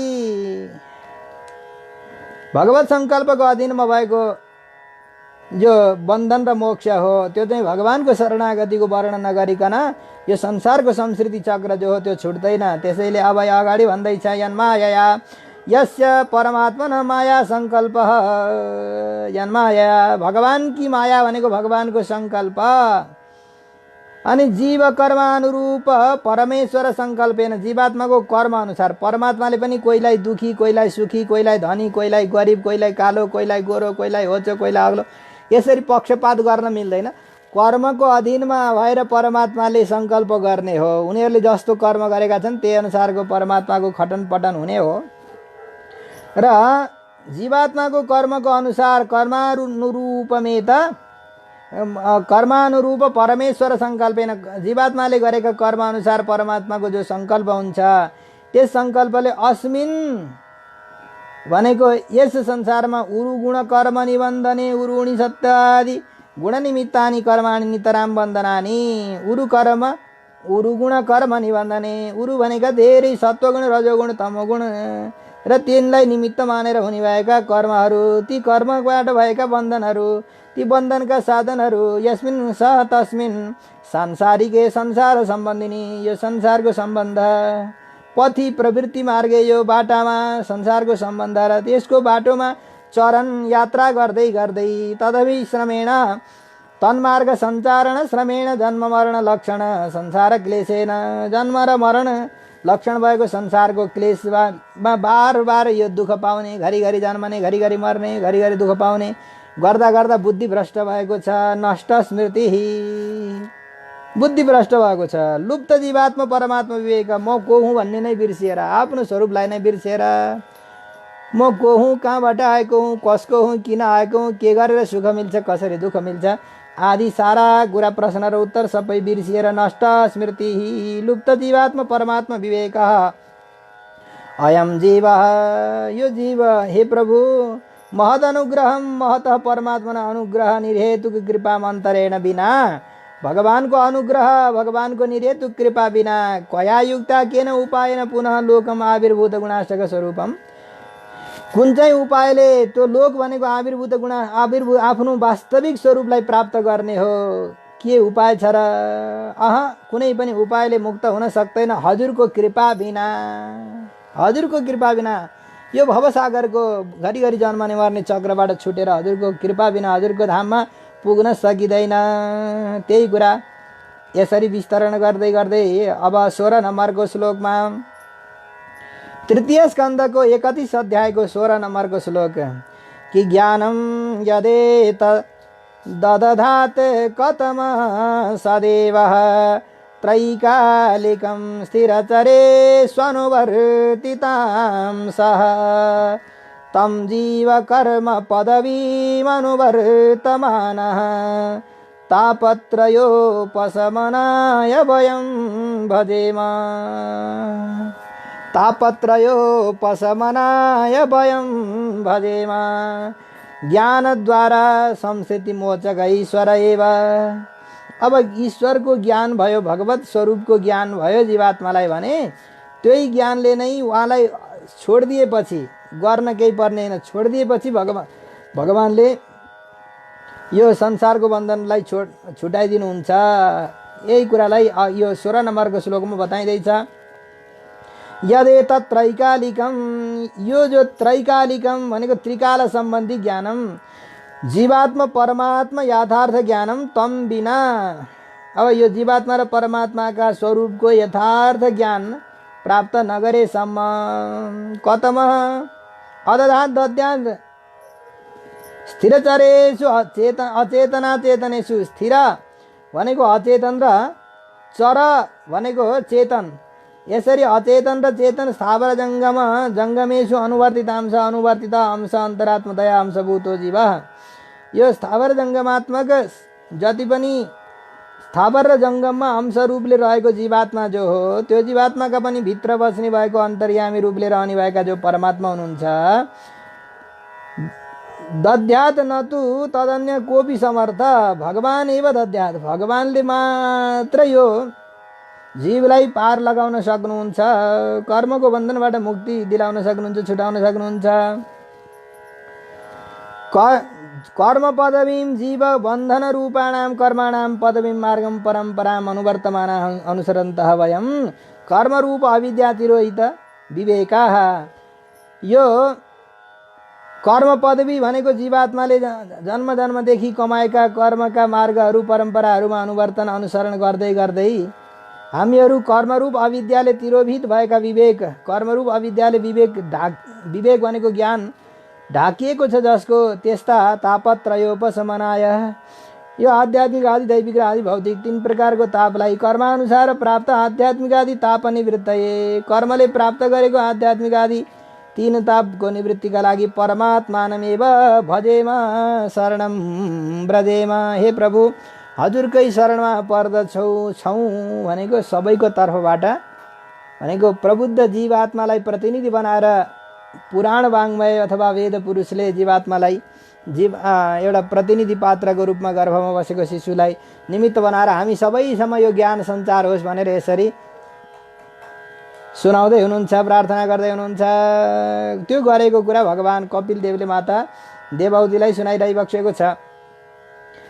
अब 17 नम्बरको श्लोक ध्ययन्य देह विवरे जठराग्निनाश्रिक विणमूत्रकूप पतितो भृशतप्त देहः इच्छन्नितो विवसितुं गणयन् समासान् निर्वास्यते कृपणधीर्भगवान् कदा नु इदानीं स्वदुःखं निवेदयन् आह देहीति। हे भगवान्, अन्य देह विवरे, हे प्रभु, यो दुःखलाई छुटाउने उपाय के होला भनेर भगवानसँग प्रार्थना गर्दै आफ्नो दुखेसो पोख्दैछ गर्भमा बसेको शिशुले कि अन्य देह विवरे मातु उदरे।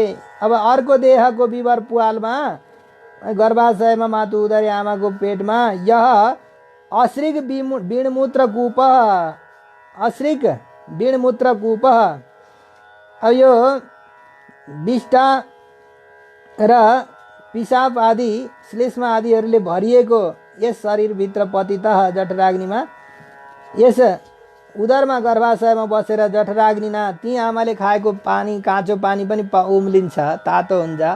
काँचा खाएका फलफुलहरू पनि पचेर जान्छन् भनेको पाक्छन् भित्र।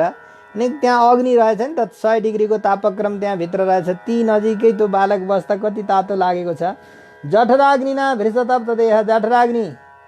अब आमालाई त्यो बेलामा कहिले भोक लाग्छ कहिले लाग्दैन। फेरि भोक लागेन भने नि त्यहाँ आगो बल्छ, दन पर्छ। फेरि भोक लाग्यो भने त्यसलाई पचाउनको लागि फेरि आगो झनै बढ्छ।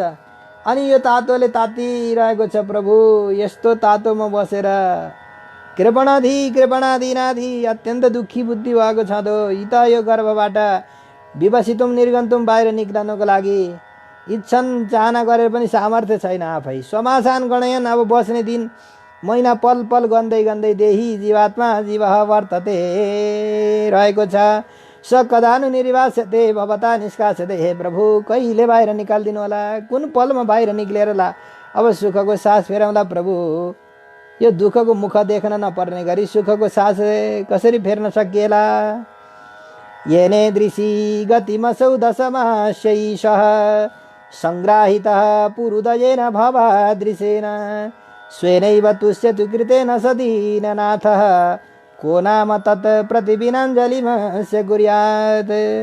हे प्रभु हजुरले गरेको उपकारलाई सम्झँदै भन्दैछ, हे प्रभु, हे ईशा, हे समर्थ, हजुर सर्वसमर्थ भइबक्सिन्छ। भवादृशेन अनुपमेन, हजुरको उपमा दिन योग्य संसारमा कोही पनि छैनन्।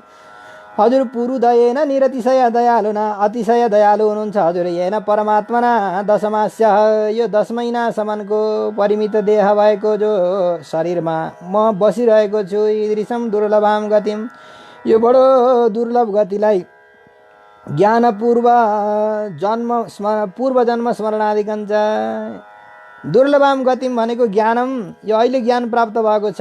पूर्व जन्मको स्मरण पनि जाति स्मरण पनि जस्तो भएको छ। संग्राहित, यो संग्रहलाई हजुरले नै दिबक्स्यो। प्राविध, हे दीननाथ, हे दीनबन्धु भगवान, हे प्रभु, स्वयनैव कृतेन उपकारेण, आफैले गरेको उपकारले हजुर तुष्यतु, स्वयमेव प्रसन्न भवतु, हजुर नै आफै नै प्रसन्न भइबक्स्योस्। म त केवल हात जोड्न जान्दछु, अञ्जलिम प्रणामाञ्जलिम बिना, हजुरको पाउमा हात जोड्नु बाहेक प्रभु मेरो केही उपाय छैन। अस्य हरे तत्प्रति कृतोपकारम प्रतिकुर्याम, हजुरले गरेको उपकारलाई प्रत्युपकारको रूपमा गर्न सक्ने मेरो केही सामर्थ्य छैन। त्यसो हुनाले प्रभु शरणमा पर्नु बाहेक, हात जोडेर नमस्ते नमस्कार प्रभु प्रणाम भन्नु बाहेक मसँग अरू केही सामर्थ्य छैन।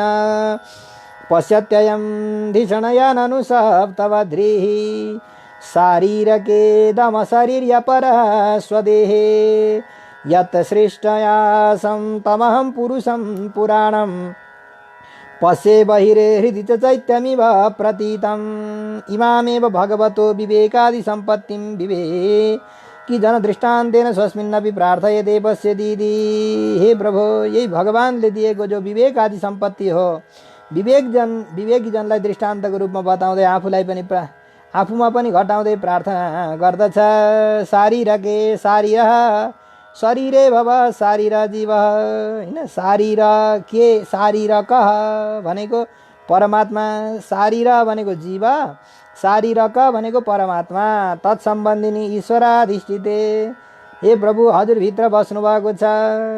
स्वदेहे स्वस्य जीवस्य देहे जीव कर्माधीन शरीरे, जीवात्माको कर्मको अधीनमा भएर भएको जो शरीर हो, अपर शरीरात् भिन्न सप्तवद्री, यो अपर सूक्ष्म शरीरको बाहिरपट्टि अर्को सप्तवद्री भनेका सप्त धातुले परिवेष्टित भएको देहद्वारा यो देहलाई धारण गर्ने भएको अयम दम शरीरी समदमादि युक्त योगी यत् सृष्टया, दम शरीरी भनेको दम शरीरी समदमादिले युक्त भएको योगी यत् सृष्टया, येन ईश्वरेण, जुन परमात्माले सृष्टि गरिएको, जुन परमात्माले कृपा गरेर दिएको बुद्धिद्वारा, उपासनात्मक बुद्धिद्वारा यम पश्यति साक्षात् करोति, जुन परमात्माको साक्षात्कार हुन्छ भने तम चैत्यम योग परिशुद्ध चित्तग्राह्यम, योगले परिशुद्ध भएको चित्तद्वारा ग्रहण गर्न सकिने भएको पुराणम पुरुषम, पुराण पुरुषोत्तम भगवान सैव दम शरीरी योगी व अहमपि। अब यो भित्र बसन्जेल चाहिँ योगीहरूलाई जस्तो योग सिद्ध व्यक्तिहरूलाई पूर्व जन्मको, आफ्नो जन्मको र अरू व्यक्तिका पनि पूर्व जन्मका कुराहरू जानकारीमा रहन्छन्। भूत भविष्य वर्तमान तिनै कालका कुराहरूलाई जान्न सक्दछन्। आज भगवान् प्रभु हजुरको कृपाले मैले त्यो कुरा जान्न सकेको छु। दम शरीर झैँ योगीले झैँ गरी यो ज्ञानलाई मैले देखिरहेको छु। छर्लङ्ग पहिले गरेका कर्महरू, पहिले पाएका दुःखहरू, पहिले पाएका केही यत्किञ्चित सुखका लेसहरू छन् र अहिले जुन दुःख भइरहेको छ यो सर्लङ्ग यसरी ज्ञान भएको छ, यसरी जानेको छ, ऐना हेर्दा झैँ गरी देखिएको छ। प्रतीतम प्रतिविषयम यद सृष्ट्याधिषणया, हजुरले यद सृष्टयाधिषणया, हजुरले दिएको बुद्धिले नै यो पश्यामी, छर्लङ्ग मैले देखिरहेको छु हे प्रभु। एक मनेमा त यो ज्ञान भएको बेला यस्तो लाग्छ कि आखिर बाहिर गए पनि त यहाँ अहिले जाठराग्नीले तताइरहेको छ, बाहिर गएपछि के अरू अग्निले तताउँछन् फेरि, अब यहीँ बसौँ कि जस्तो पनि लाग्छ एकपटक त। सोहम बसन्न विविभो बहु दुःख वासम गर्भान्न निरे जिगमिसे भैरन्ध कूपे यत्रोपयातमुपसर्पति देव माया मिथ्या मतिरे यद्मनु संसृति चक्रमे तत्। हे प्रभो गर्भान् निर्गतस्य, गर्भबाट बाहिर निस्कने बित्तिकै बुद्धि भ्रष्ट भइहाल्ने होला फेरि, जस्ताको सङ्गत गर्यो त्यस्तै रङ्ग चढ्ने होला फेरि। त्यसो हुनाले हे विभो, हे व्यापक विभो, हे प्रभो, यो बहुदुःख वासम, धेरै दुःख यहाँ गर्भमा बस्दाखेरि साह्रै पल दुःख भएको छ। यहाँ अङ्ग एकदम सङ्कुच भएर बाँधेर कसेर रसीले बाँधेर हरिया चुयाले मस्काएको भारी जस्तो गरेर अटमट्ट परेर यो पेटभित्र बसेर यहाँ सास फेर्न पनि गाह्रो भएको छ प्रभु। तर पनि यसो एकपटक सम्झिन्छु कि बाहिर गएपछि फेरि अर्को बन्धन, अर्को माया, अर्को जाल, त्यसबाट कमसेकम यहाँ बस्या बेला यतिको ज्ञान त भएको छ हजुरको कृपाले। त्यसो हुनाले ननिर जिगमिसे बाहिर जान पनि इच्छा हुँदैन। कोही बेला सोद्धाखेरि किन हेतु बताउँछन्, भैरन्ध कूपे अन्धकूप वध आत्मा परमात्मा विवेक तिरोधाएकै संसारे। बाहिर जाने बित्तिकै यो भित्रको ज्ञान पनि लोप हुनेछ। अनि यो आत्मा र परमात्माको विवेकले रहित भएको, आत्माको परमात्माको विवेकलाई तिरोधान गर्ने, ढाकिदिने भएको यो मायावी संसारमा उपयातम गतम जनम, त्यहाँ फस्ने बित्तिकै फेरि दलदलमा परिन्छ। देव माया भगवत मायाले, दैवी ऐसा गुणमयी मम माया, भगवानले बताए अनुसारले त्यही मायाले मोहित पार्छ। फेरि मिथ्यामती हुन्छ, मोहितस्य मिथ्यामती, नभएको जो आफ्नो होइन त्यो शरीरमा ममता हुन्छ, शरीरमा माया हुन्छ, शरीर सम्बन्धीमा ममता हुन्छ। अनि फेरि उही भागा दौडी, उही लुछाचुडी, उही हानाहान, उही घोचापेची, उही कमाउनेको र धमाउनेको सङ्ग्रह गर्नेको छोडेर जाने सम्पत्तिको मात्रै पछाडि हाय गर्दै सास नफेरिकन, उकालो ओह्रालो नभनिकन, सुख दुःख नभनिकन त्यही दुःख त्यही जन्म मरणको चक्रमा फेरि पर्नुपर्छ प्रभु। त्यसो हुनाले कमसेकम यी बरु मर्न पाए, यीबाट शरीर छुटेर हजुर कहाँ सट्टै आउन पाए बरु हुन्थ्यो होला कि भन्दा पनि एकपटक प्रभु बाहिर निकालिदिएर त्यस्तो सङ्गत नपर्दिएदेखि त गजब हुन्थ्यो नि प्रभु। तस्मादहम विगत विक्लव उद्धरिष्य आत्मानमासु तमस सुहृदात्मनैव भूयो यथा व्यसनमे तदनेकरन्ध्रं मामे भविष्यदुपसादित विष्णुपादः। तस्मात् बहिर्गमनस्य अनर्थावहत्वात्, यहाँबाट बाहिर निस्केर जानु, बाहिर जाने बित्तिकै उही माया मोह उही प्रपञ्चमा पर्ने भएको हुनाले भूय पुनः अनेकरन्ध्रम, यो अनेक रन्ध्र गर्भवासादि दुःख रूपम एतद् व्यसनम, यो दुःखलाई व्यसनम दुःखम मेमा, अब भविष्यत यस्तो दुःख कहिल्यै पनि नहोस्। भविष्यत भनेको भविष्यति भन्नुपर्ने थियो, इकारको लोप वैदिक प्रक्रिया भयो आर्ष विधि। विगत विक्लव दुःख बाहुल्येपि धैर्यम आश्रित, यो गर्भमा साह्रै दुःख भए पनि बरु धैर्य धारण गर्छु प्रभु। यहीँबाट हजुरको विष्णुपादः उपासित विष्णुपादः उपसादित विष्णुपादः उपसादितौ शरणं प्राप्तौ विष्णोः पादौ, भगवान् विष्णुको पाउको चरणको शरणको वर्ण गरेर यहीँबाट मरण भएर बरु प्रभु सूर्यदा सर्वभूत सूर्यदात्मना सम्पूर्ण प्राणीहरूका भित्र बसेर सबैको हित चिन्तन गर्ने भएका प्रभु परमात्मा हजुरलाई बिर्सेर पो यस्तो दुःख भएको हो। आज हजुरलाई सम्झिने अवसर प्राप्त गरेँ हजुरभित्र, म चाहिँ बाहिर आँखा दिएका बाहिर भएर दुःख पाइएछ। अब चाहिँ प्रभु यहीँ बसेर हजुरको शरणमा परेर यहीँबाट नै उद्धार गर्न इच्छा गर्दछु, लौ न प्रभु मलाई उद्धार गरिबक्स्योस् भनेर यसरी जीवात्माले गर्भमा बसेको बेलामा भगवानको स्तुति गर्दछ, प्रार्थना गर्दछ। कपिलौवाच एवं कृतमतिरे गर्भे दशमास्यः स्तुवन् ऋषिः सद्यः क्षिपत्यवाचेनं प्रसूते सूति मारुतः। एवं यस्तो प्रकारले सप्तमान मासादारभ्य 7 महिनाबाट लिएर 10 मास पर्यन्तम 10 महिनासम्म 8.5 महिना 9 महिना 9.5 महिना 10 महिनाभित्र बालकहरूको जन्म हुन्छ। जति धेरै लामो समय गर्भमा बस्यो त्यति नै त्यो बालकको अङ्ग पुष्ट भएको हुन्छ, यो चाहिँ सत्य कुरा हो। अब त्यसरी 10 महिनासम्म अन्तिम निष्ठा 10 महिना बताइयो, नभए 8.5 महिना अब 8.5 महिना 9 महिना 10 महिनाभित्र बालकको जन्म हुन्छ। तबसम्म यसरी प्रार्थना गर्दै गर्दै बसेको हुन्छ। स्तुवन् घृतमतिरेण यस्तो निश्चित मति गरेर अभाङ्मुखम शिर झुकाएर बसेको हुन्छ। तर 10 महिना पुगेपछि प्रसूति प्रसवार्थम बहिर्गमनाय प्रसूति मारुतः प्रसूति नाम गरेको वायु हुन्छ, जो त्यो वायुले जोरसँग कन्नी व्यथा लगाइदिन्छ। अनि त्यसपछि बालक अब फत्त आउने हो कि अपरेसन गरेर चिरेर निकाल्नु पर्ने हो कि आजको जमानामा। अब जब बालक बाहिर निस्किने बेलामा बडो कष्ट हुन्छ। भित्र त कष्ट झँदै थियो, त्योभन्दा पनि बढी कष्ट जन्मने बेलामा हुन्छ। सद्य क्षिपत्यवाचीनं प्रसूति सूति मारुतः तेन वसृष्ट सहसा कृत्वा वाक् शिरातुरः विनिष्क्रामधिकृच्छ्रेण निरुच्छ्वासो हतस्मृतिः। अब त्यो प्रसूति वायुले धकेलिदिएर बाहिर निस्किँदाखेरि च्यातिँदै कोलमा मेलमा पेलिँदा चाहिँ गरी पेलिँदै बालक बाहिर निस्किनुपर्छ। अब घोप्टो शिर परेर सास फेर्न पनि पाएको हुन्न, मूर्छा परेको हुन्छ र एकैचोटि जन्मने बित्तिकै वहाँ यहाँ गर्छ। त्यो सास बाहिर भित्र रोकिएको सास बाहिरको बाहिरै भित्रको भित्र भएको हुन्छ र त्यो सास फेर्नको लागि यहाँ गर्दछ। देहात्मा विपतिम अब त्यो ज्ञाने गर्भवासकालिके अनेक जन्मगत दुःखादि विषय ज्ञाने गते। ओ यस्तो दुःख हुँदो रहेछ भन्ने कुरा सब ज्ञान मूर्छा पर्दा बिर्स्यो। बुरुक्क उफ्रिँदाखेरि सबै उफ्रेउला भनेर मामा ससुरालाई गएर एउटाले फुरेउला खाएर आएछ अरे। घरमा गएर पनि यस्तै फुरेउला बनाउनु है आमा भन्छु भन्दै आएको त फुरेउला भन्नु भनेको ठेस लाएर उफ्रिँदाखेरि उफ्रेउला भएछ। अनि भन्नै बिर्से जस्तै गरेर त्यहाँ दुःखले त्यो च्यापिएर निस्किँदाखेरि पीडाले वेदनाले गर्दा सारा कुरा बिर्सियो। रोरु यति गते ज्ञाने विपरीताम गतिम गतः। विपरीत गतिमा प्राप्त भएको छँदो पतितो भुव्य संमुत्रे विष्टाभुरिव चेष्टते रोरु यति गते ज्ञाने विपरीताम गतिम गतः।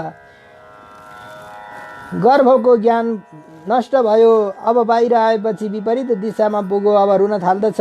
भक्तस्यापि वस्तु स्वाभाव्याद आबाल्यम प्रायो ज्ञानम आवृतम तिष्ठति। बडा भक्तहरूको पनि लगभग बालक अवस्थामा त्यस्तै अवस्था हुन्छ। पछि फेरि सत्सङ्ग गर्दै जाँदाखेरि भित्र कस्तो ज्ञान गर्भमा कस्तो तयार भएको थियो, बाहिर हिँड्दै जाँदा कस्तो सङ्गत भेटिन्छ, अनि त्यस्तै सङ्ग रङ्ग मनपर्छ। गर्दै जाँदा अब कहिलेकाहीँ बलवान प्रारब्धले डोर्याएर लगो, एकदम ज्ञानी सज्जनको सङ्गत भेटाइयो भने भेटाइयो, नभए जस्तो गाउँमा जुन देशमा जन्मेको छ त्यही देशको भाषा पहिले सिक्न पर्यो। अनि त्यही देशका मान्छेको रहन सहन खानपान बसाइ उठाइ जे छ त्यही कुरा सिक्दै जाँदा कहाँ जान र भनेर आएको थिएँ, कहाँ गइयो, के बनाउन थालेको थियो, के चाहिँ बन्यो।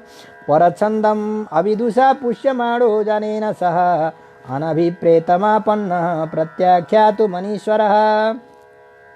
परछन्दम परस्य शिशो छन्दम अभिप्रायम अभिदुषा।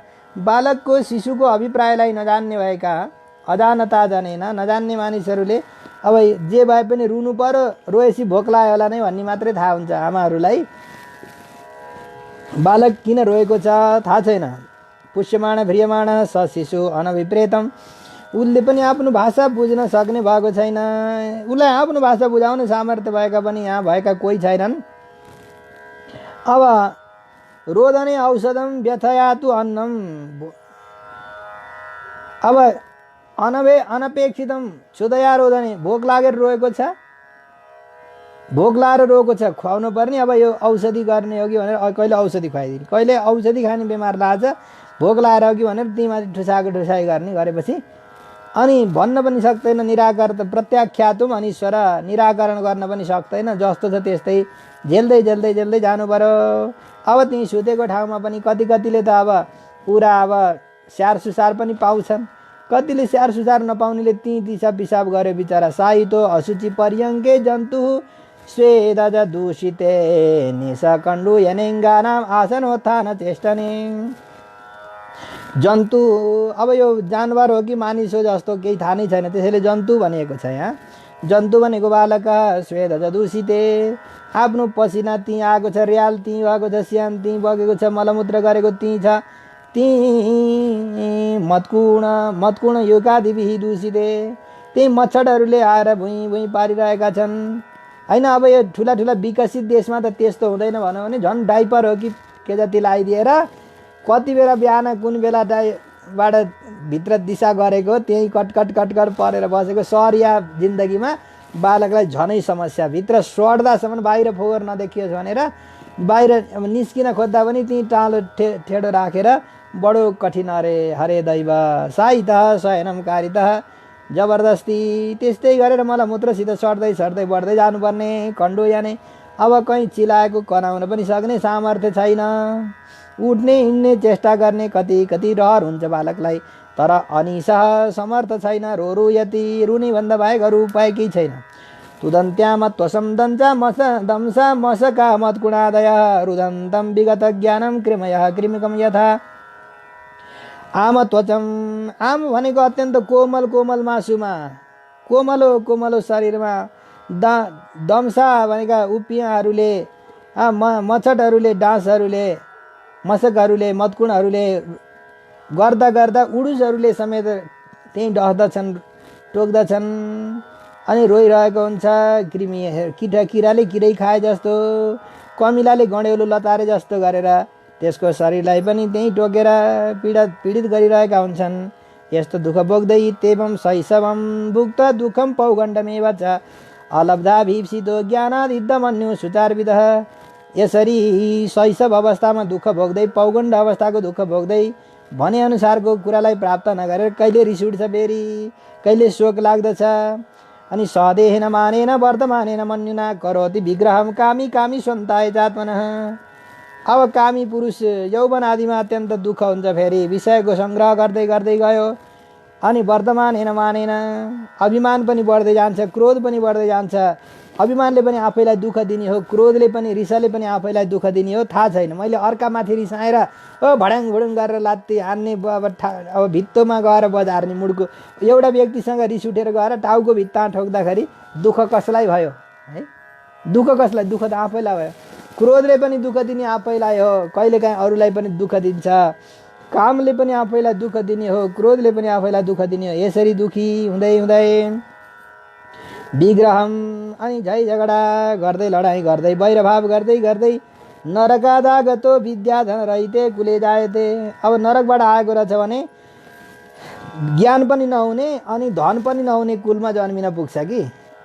अब यो कसले बनाइदिएर भएको त? एकदम गरिबको घरमा गएर जन्मियो, कहिले जहिलेको भ्यागुत जति उफ्रे पनि भनेर यो कसैलाई व्यक्तिलाई आरोपित गर्न खोजेको होइन, यो सत्यलाई प्रकाशित गर्न खोजेको हो। हरे त्यो अब मति गति त्यस्तै प्रकारको हुन्छ। अनि जति उफ्रेर जति कमाउन खोजे पनि सम्पत्ति एकातिरबाट कमाउन खोज्यो अर्कातिर चुइन्छ, अर्कातिर कमाउन खोज्यो अर्कातिर चुइन्छ।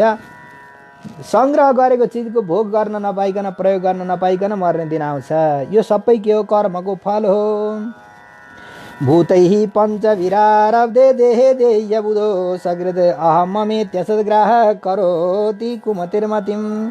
अबुधः, यस्तो अज्ञानी अवस्थामा रहेको जीवात्मा यौवनावस्थालाई प्रपञ्च गर्दै भन्नुहुन्छ अबुधः अज्ञः असद्ग्राह, दुष्ट आग्रह भएको हुनाले, कुमति बुद्धिभ्रष्ट भएको छँदो, देही जनः पञ्चविभूतै पाँचवटा महाभूतहरूले आरब्धे रचिते देहे, यस्तो शरीरमा बसेर पनि असकृत मुहु बार बार अहम ममेति मतिम करोति, यो मैले यस्तो भोग्नुपर्छ भनेर अहङ्कार र ममकार गर्दछ। तदर्थम कुरुते कर्म यद्बद्धो याति संसृतिम यो नु याति ददद क्लेशम। अविद्या कर्म बन्धन। जीवात्माले अविद्या कर्म बन्धन, अविद्या कर्म संज्ञान्य तृतीया शक्ति रिष्यते। अविद्या भन्नु कर्म भन्नु यो तेस्रो शक्ति हो ईश्वरको। यसले गर्दा अविद्या कर्म आदिले गर्दाखेरि दुःखावहम देहम अनुयाति, यो दुःखदायी शरीरमा बार बार जोडिरहन्छ, बार बार दुःख पाइरहन्छ। बार बार येन कर्मणा बद्ध संस्कृतिम स्वसुकराद योनिम याति प्राप्नोति। अब कस्ता कर्म यहाँ गर्दै गइन्छ त्यस्तै कर्म अनुसार कर्मको फल भोग्नलाई बल्ल बल्ल मान्छे भएर जन्मेको थियो। कर्म चाहिँ पशुले सुँगुरले कुकुरले गर्ने जस्तो कर्म गरेपछि अब कपुयाम योनिम आपद्येरन्। कपुय आचरण भएका व्यक्तिले कपुयमै जानुपर्दछ। मनुष्य भएर पनि मानिसले गर्ने जस्तो सामान्य मानवको व्यवहार पनि गर्न नसक्ने व्यक्ति पशुको जस्तो व्यवहार गरेर मरेर फेरि पशु नै भएर जन्मिनुपर्छ। यद्यसद्भि पथि पुनः शिष्णोदर कृतोद्यमैः आस्थितो रमते जन्तुस्तमो विशति पूर्ववत्। जन्तु यो मानव जीवनमा आएको जन्तु जीवात्माले पनि शिष्ण उदर कहिले रसना र शिष्णको अधीनमा भएर जिब्राले जे भन्छ त्यही कुरो खोज्दै खोज्दै र अरू इन्द्रियले पनि जे माग्दछन् तिनै कुराको खोजी गर्दै गर्दै परिश्रम गर्दै गर्दै उद्योग गर्दै गर्दै अनि विषयमा आसक्त भएर तेसाम पथि दुराचारे, दुराचार विषय आग्रह पूर्वाग्रहले विषयमा एकदम लालची भएर आसक्त भएर दौडिँदै दौडिँदै जाँदा अनि घोर नरकबाट नरक भने जस्तो दुष्कर्मबाट दुष्कर्मतिरै जाँदै जाँदै अनि फेरि पनि पुनरपि तद्वत् ज्ञानम ज्ञानै ज्ञान, अनि फेरि नरकको यात्राको पथिक बन्दछ। तमह नरकम विशदि पूर्ववद, पहिली झैँ गरी नरकको यात्री बन्दछ।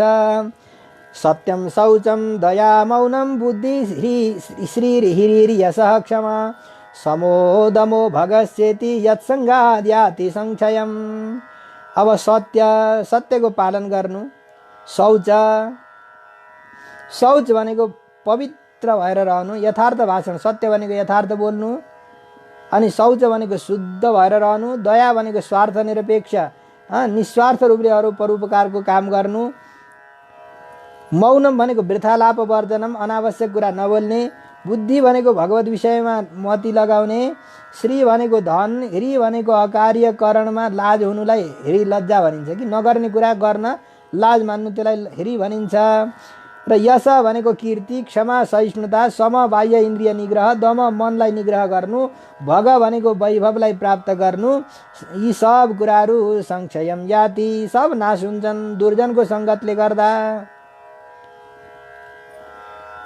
यत्सङ्गाद् याति तेषु अशान्तेषु मूढेषु खण्डितात्म स्वसाधुषु सङ्गम न कुर्यात् सोचेषु योषित क्रीडा मृगेषु च। अब भनिन्छ अशान्तेषु मूढेषु, यस्ता खालका व्यक्तिहरूसँग, अशान्त विषयमा आसक्त हुने व्यक्तिहरूसँग पटक्कै सङ्गत नगर्नु।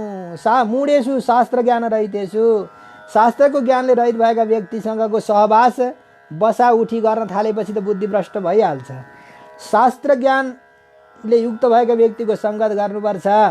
अनि खण्डितात्मसु, जीवात्मा खण्ड नपरेछु, मरेपछि खरानी भइन्छ, जीवात्मा भन्ने आत्मा केही छैन, परमात्मा केही होइन, स्वर्ग केही छैन, नरक केही छैन भन्ने यस्ता खण्डित आत्मासु, आफ्नै खण्डन गर्ने भएका खण्डित आत्मा येषाम ते तेषु देहात्म बुद्धिसु, देहात्म शरीरलाई नै आत्मा भन्ने सम्झने भएका नास्तिक व्यक्तिहरू, असाधुसु दुराचार गर्ने भएका व्यक्तिहरूसँग सोचेसु, सद र असदको विवेकले रहित भएको हुनाले अत्यन्त शोक गर्न योग्य त्यस्ता योषित क्रीडा मृगेषु च।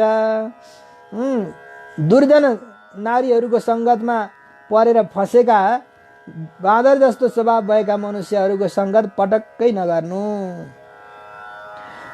भनिन्छ। न तदास्य भवेन् मोहो बन्धश्चान्य प्रसङ्गतः योषित सङ्गात् यथा पुंसो यथा तत्सङ्गी सङ्गतः। जसरी यो विषयमा आसक्त हुने स्त्री र पुरुषको सङ्गत गर्दाखेरि बुद्धि भ्रष्ट हुन्छ, त्यसरी अरू कुनै कुराले पनि बुद्धि भ्रष्ट हुँदैन। त्यस्ता खालका विषयमा हुरुक्क हुने जो स्त्री अथवा पुरुष छन् त्यस्ताको सङ्गत चाहिँ बिल्कुलै नगर्नु।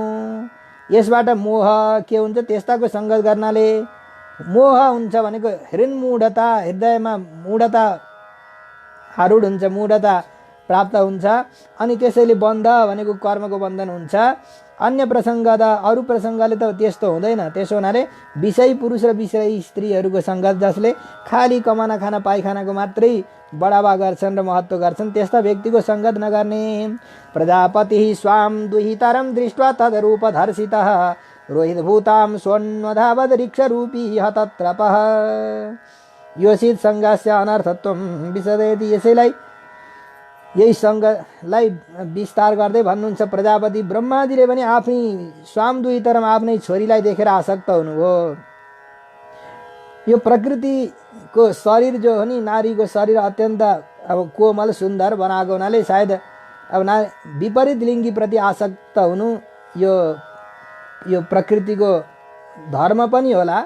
शरीर सौन्दर्येण दर्शित, आफ्नै छोरीको सौन्दर्यले मोहित भएका ब्रह्माजीले आफ्नै छोरीमा आसक्त भएर ऋक्षरूपी मृगरूप छन् हतत्रप निर्लज्ज मृगरूप धारण गरेर मृगको रूप धारण गरेर भाग्दै गरेकी छोरी सरस्वतीलाई पनि ब्रह्माजीले छोड्न सक्नु भएन, पछि लागेर भाग्नुभयो। त्यसो हुनाले अब ब्रह्माजीले नै गरेको सृष्टिमा बसेको व्यक्ति को चाहिँ मुक्त हुन सक्ला र? तत्सृष्ट सृष्ट सृष्टेषु क्वन्व खण्डितधि पुमान् ऋषिं नारायणं मृते योषिन्मय्येह मायया।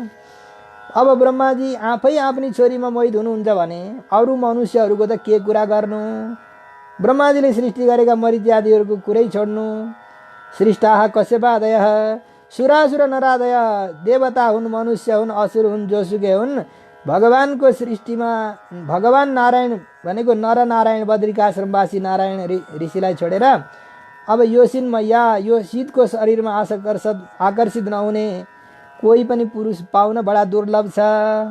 भगवान भन्नुहुन्छ अखण्डितधि अविमोहित मति, बुद्धि नष्ट नहुने कोही पनि व्यक्ति पाउन बडा गाह्रो छ। त्यसैले बलमे पश्य माया हे आमा, यो आमालाई सुनाएको कि अरूलाई सुनाएको भन्दा संसारभरिका मनुष्यहरूलाई आँखा देखाइदिएको भगवानले हेर है, जागेर रहो, आसक्त भएर नबस भन्नको लागि बलमे पश्य माया स्त्रीमय्या जैनो दृशाम या करोति पदाक्रान्तान् भ्रू विजृम्भेण केवलम। स्त्रीमय्या योषित रूपाया मे माया, अब मेरी माया स्त्रीमय्या योषित रूपा नारी रूप धारण गरेको मेरो माया जो हो नि, कत्रो बल हुन्छ त। एकचोटि भ्रुकुटी उठाएर ठुलै देश चलाउने राष्ट्रपति राजालाई पनि चलाउने रानी हैन, संसारलाई जलाउने आगोलाई निभाउने पानी भने जस्तै अब यहाँ त्यहाँ चाहिँ निभाउने को छ र? स्त्रीमय्या अवलोकया, हेर त मेरो माया हेर त, या स्त्री केवलम भुरु विजृम्भेण, अलिकति भ्रुकुटी नचाहेर पुरा दिशा विदिशालाई तलाउन सक्ने, पदाक्रान्तान आफ्नो पैतालाको मुनि राख्न सक्ने यस्तो सामर्थ्य मेरी मायाको सामर्थ्य छ। त्यसो हुनाले यसबाट तटबन्धन गरेर सुरक्षित रहनु पर्दछ। सङ्गम न कुर्यात् प्रमदा सुजातु योगस्य पाहारं परमारुरुक्षुः मत्सेवया प्रतिलब्धात्मलाभो वदन्ति यानि रयद्वारमस्य।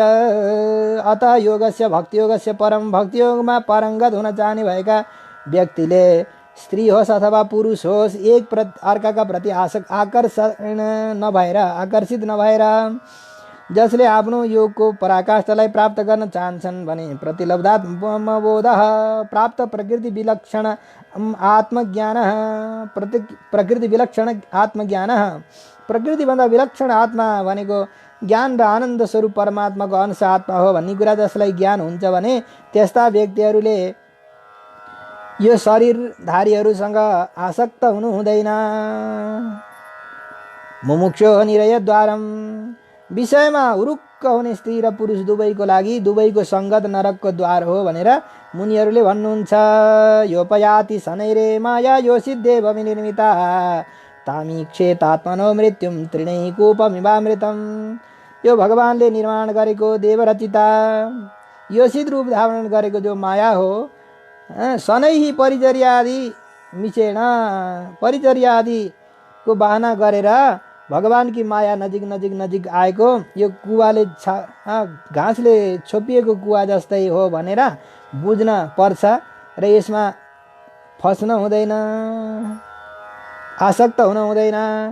या मन्यते पतिं मोहन मन्माया वृषभायतिम स्त्रीत्वम स्त्री संगतः प्राप्तो वित्तापत्य गृहप्रदम।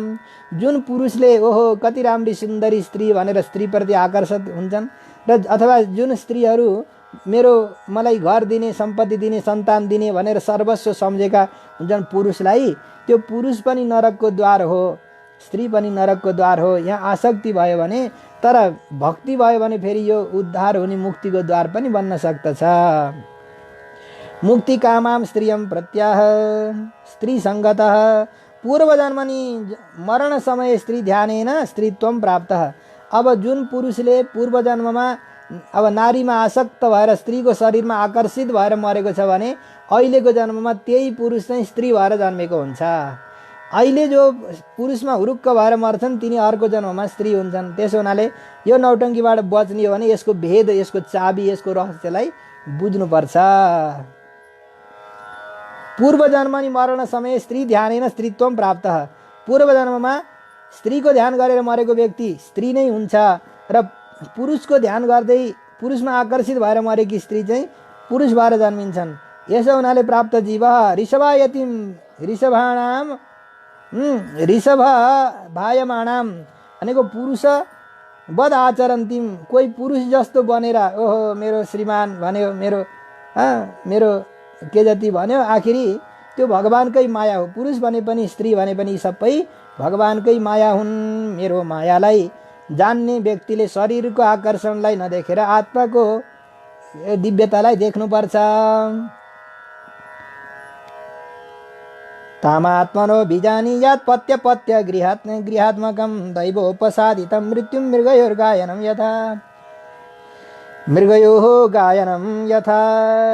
वनमा गएर एउटा ब्याधाले मुरली बजाउँछ अनि तिरिरिरिरि पारेर जब मुरली बजाउँछ त्यो मुरली बजेको सुनेर मृगहरू हरिणहरू घाँस चर्दै गरेका छलाङ लगाउँदै गरेका हरिणहरू लट्ठ परेर बसेका हुन्छन्। त्यही बेलामा बाधाले धडाम धडाम धडाम ब्याधाले धडाममा बाण हान्छ र तिनलाई मारेर लगेर भण्डारा गर्छ। त्यस्तै प्रकारले मृगयोः गायनम यथा ताम मायाम पत्यादि रूपम पतिको रूपमा प्राप्त भएको, पत्नीको रूपमा प्राप्त भएको, पुत्रको रूपमा प्राप्त भएको यो जसलाई मेरै हो भनेर आफ्नै भनेर सम्झिएको हुन्छ यो चाहिँ के हो भन्दाखेरि यो दैवोप प्रारब्धले प्रापितम आत्मना स्वस्य मृत्युमेव बिजानीयात्। यो दैवले आकर्षित भयो, यसमा आसक्ति भयो भने यो मृत्यु रूप प्राप्त भएको मृगलाई गान जस्तै गरेर भगवानले यो बनाएको यहाँ देहमा आकर्षण भएर रह्यो भनेदेखि चाहिँ यो मृत्यु नै हो भनेर बुझ्नुपर्छ। देहेन जीवभूतेन लोकालोकमनुव्रजन् भुञ्जान एव कर्माणि करोत्यविरतं पुमान्। यसरी संस्कृति मुक्त यसरी जन्म मरणको परम्परालाई बताएर नित्यस्य जीवस्य भोगेन, आत्मा चाहिँ नित्य छ है, भोगेन सर्व कर्म क्षय सति, कर्मको फल सकियो भने कथम देहान्तर प्राप्ति इति आशंकामाह। कर्मको फल भोगेर सकियो भने देहान्तर प्राप्ति कसरी हुन्छ त भन्दाखेरि यहाँ हेतु बताउँदै हुनुहुन्छ। पुमान अणुपरिमाणकोपि जीवः, अत्यन्त अणुपरिमाणक भएको जीवात्मा भए पनि जीवभूतेन जीवाभिन्नतया अभिमतेन देहेन जीवात्माको अभिन्न रूपले मानिएको स्वीकार गरेको मै हुँ भनेर स्वीकार गरेको जो शरीर छ, देहेन सूक्ष्म शरीर, यसका भित्रबाट अर्को सूक्ष्म शरीर छ, त्यो सूक्ष्म शरीरमा प्रवेश गरेको जीवात्मा लोकात भनेको सूक्ष्म परिणाम रूपात स्थूल देहात, यो स्थूल शरीरलाई परित्याग गरेर लोकम भनेको लोकात लोकम भनेको देहान्तर अर्को शरीरमा जानलाई अनुव्रजन प्राक्तन स्थूल देह कृत कर्म फलम भुञ्जान। पूर्व जन्मको पूर्व शरीरलाई भोग्दै गरेको फललाई छोड्दै गरेर अविरतम सततम निरन्तर रूपले अर्को शरीरमा प्राप्त भएर फेरि पनि कर्मको फलको भोग गर्दै यो कहिले नसकिने जहाँ त घुमेको चाहिँ गरी घुमेको छ, चक्र घुमे चाहिँ गरी घुमिरहेको छ। जीवो यस्यानुगो देहो भूतेन्द्रिय मनोमयः तन्निरोधोस्य मरणम आविर्भावस्तु सम्भवः। जीवो ह्यस्यानुगः, अब जीवात्मा अस्य देहस्य सूक्ष्म शरीरस्य अनुगः, सूक्ष्म शरीरमा प्रवेश गरेर सूक्ष्म शरीरले जता जता लतार्छ त्यतै लत्रिँदै अनेन सगन्त सूक्ष्म शरीर अर्को कारण शरीरको साथसाथमा यात्रा गर्दै नित्यस्य आत्मनो जन्म मरणे कुतः। आत्मा त नित्य छ, यसको जन्म र मरण कसरी हुन्छ भन्ने हो भने तन्निरोधः भनेको सूक्ष्म शरीर निरोध हुनु, संहार हुनु, स्थूल रूपमा प्राप्त हुनु, अथवा विहाय स्थूलाकारम विहाय, स्थूल आकारलाई छोडेर सूक्ष्म शरीरमा प्राप्त हुनु नै मृत्यु हो। अब स्थूल शरीरलाई ग्रहण गर्नु नै जन्म हो। भनेको यो ठुलो शरीरलाई त्याग्नु मृत्यु हो भने ठुलो शरीरलाई प्राप्त गर्नु चाहिँ जन्म हो। जन्म र मरण भने अरू केही चिज होइन। आविर्भाव पुनः स्थूलावस्था प्राप्तिस्तु सम्भव अस्य जन्म इति उच्यते। आविर्भावस्तु सम्भव, स्थूल शरीरलाई ग्रहण गर्नु नै जन्म हो र स्थूल शरीरलाई त्याग्नु नै मृत्यु हो। अब यसैलाई अझ विस्तार गर्दै मसिनो गरी सम्झाउँदै हुनुहुन्छ 45 नम्बरको श्लोकमा द्रव्योपलब्धि स्थानस्य द्रव्येक्षा योग्यता यदा तत्पञ्चत्वमहं मानाद् उद्बत्तिर्द्रव्य दर्शनम। द्रव्योपलब्धि स्थानस्य पृथिव्यादि पञ्चभूतोपलक्षित स्थानस्य स्थूलदेहस्य। अब यो स्थूल शरीर भनेको के हो त फेरि भन्दा पृथ्वी, जल, तेज, वायु, आकाश, यी पञ्चमहाभूतले युक्त भएको शरीरमा द्रव्येक्षा योग्यता भनेको पार्थिवादि द्रव्यांश निरीक्षण अयोग्यता सूक्ष्म अवस्था। अब यो शरीरमा, यो स्थूल शरीरमा भएको पृथ्वी, जल, तेज, वायु, आकाश, यो पार्थिव पृथ्वी आदि गरेका कणहरूलाई देख्न नसकिनु चाहिँ के हो भन्दाखेरि सूक्ष्म अवस्था हो। यसलाई देखेर अहिले देखिएको छ नि त, यसलाई अहिले प्रयोग गरिएको छ, उपयोग गरिएको छ, यो देख्न सकिनु चाहिँ के हो भन्दाखेरि जन्म हो, आविर्भाव हो। त्यही स्थूल शरीर सूक्ष्म शरीरमा प्राप्त हुनु, परिणत हुनुलाई पञ्चत्व मृत्यु भनिन्छ भने यही सूक्ष्म शरीरमा आउनुलाई, सूक्ष्म शरीरबाट फेरि स्थूल शरीरमा आउनुलाई उत्पत्ति भनिन्छ, जन्म भनिन्छ। अत्र इदम अवधेयम। यहाँ सावधानपूर्वक श्रवण गर्न पर्ने, मनन गर्न पर्ने कुरा के हो त भन्दाखेरि अपरिणामिनः आत्मना, आत्मा त कहिल्यै परिणाममा प्राप्त हुँदैन। त प्रकृति चाहिँ परिणाममा प्राप्त भइरहन्छ। प्रकृति यस्तो साक्षात् उत्पत्त्यादयो भवन्ति, प्रकृतिको साक्षात् उत्पत्ति आदि गरेको भएको देखिन्छ। सतो द्रव्यस्य अवस्था विशेषा एव उत्पत्त्यादय, भइराखेको द्रव्यको नै अवस्था विशेषमा प्राप्ति हुनु। जस्तो माटाको डल्लो थियो, हेर्दा हेर्दै कुमालेले माटोको डल्लोलाई कुटेर धुलो धुलो पारेर त्यहाँ पानी हालेर मुछेर अनि डल्लो गोलो, माटाको डल्लोलाई फेरि गोलो बनाएर अनि चक्रमा राखेर घुमाउँदै घुमाउँदै अनि त्यहाँ आकार बनाउँछ। अनि यो के हो भन्दा घडा हो, यो के हो भन्दा यो चाहिँ कुल्लड हो, यो सकौरा हो, यो पाला हो, यो गमला हो भनेर भिन्न भिन्न आकार र प्रकारमा त्यसलाई परिणत गरिन्छ। यसरी आकार र प्रकारमा परिणत हुनु के हो भन्दाखेरि उत्पत्ति हो। र त्यो आकार फेरि गमला थियो, घडा थियो, त्यसलाई फुटाइदिनु, टुटाइदिनु, खपडा बन्यो, त्यो चाहिँ मृत्यु हो। भनेको माटो त कहीँ गएको छैन नि त। यसरी प्रकृतिका अवस्थाहरू छुटिएका हुँदैनन्, त्यही नै अवस्थान्तर भनेको द्रव्यको अवस्था विशेषमा प्राप्ति हुनु नै उत्पत्ति आदि हो भनेर यसलाई राम्रो गरी सम्झाइयो। अझ भनिन्छ यथाक्षणोर द्रव्यावयव दर्शन योग्यता यदा तदैव चक्षुषो द्रष्टृत्वा योग्यता नयो हो। शरीर आत्मा होइन है, शरीरदेखि अलग्गै आत्मा छ भन्ने कुरा दृष्टान्तपूर्वक सम्झाइन्छ। जस्तै अक्षणो हो भनेको आँखामा दुईटा पदार्थ छन्, एउटा आँखाको गोलक छ, गोला, अर्को चक्षु इन्द्रिय छ। त्यो चक्षु इन्द्रियले जुन रूपलाई ग्रहण गर्छ त्यो रूप देख्ने द्रष्टा चाहिँ को भन्दा आत्मा हो। वास्तवमा देख्ने आँखा हो कि आत्मा हो त भन्दाखेरि देख्ने चाहिँ आत्मा हो, तर देख्ने साधन चाहिँ आँखा हो। जसरी आँखा के होइन भन्दा द्रष्टा होइन, त्यस्तै गरेर यो शरीर आत्मा होइन। चक्षु इन्द्रियस्यापि तथैव दर्शनयोग्यता एवं चक्षुर्गोलकयोर दृष्टित्व योग्यता सिद्धा। जसरी चक्षु इन्द्रिय र चक्षु गोलकमा देख्ने साधन र दृष्टित्वमा अयोग्यता छ भन्ने कुरा सिद्ध भयो। द्रष्टा भनेको आत्मा हो, हृदयमा बसेको आत्मा छ र अनि चक्षु इन्द्रिय र चक्षु गोलकद्वारा हेर्ने आदि काम गर्छ। त्यस्तै चेतन भित्र आत्मा बसेको छ र यो शरीरले विभिन्न प्रकारका चेष्टाहरू गर्छ, त्यही भएर शरीर आत्मा होइन।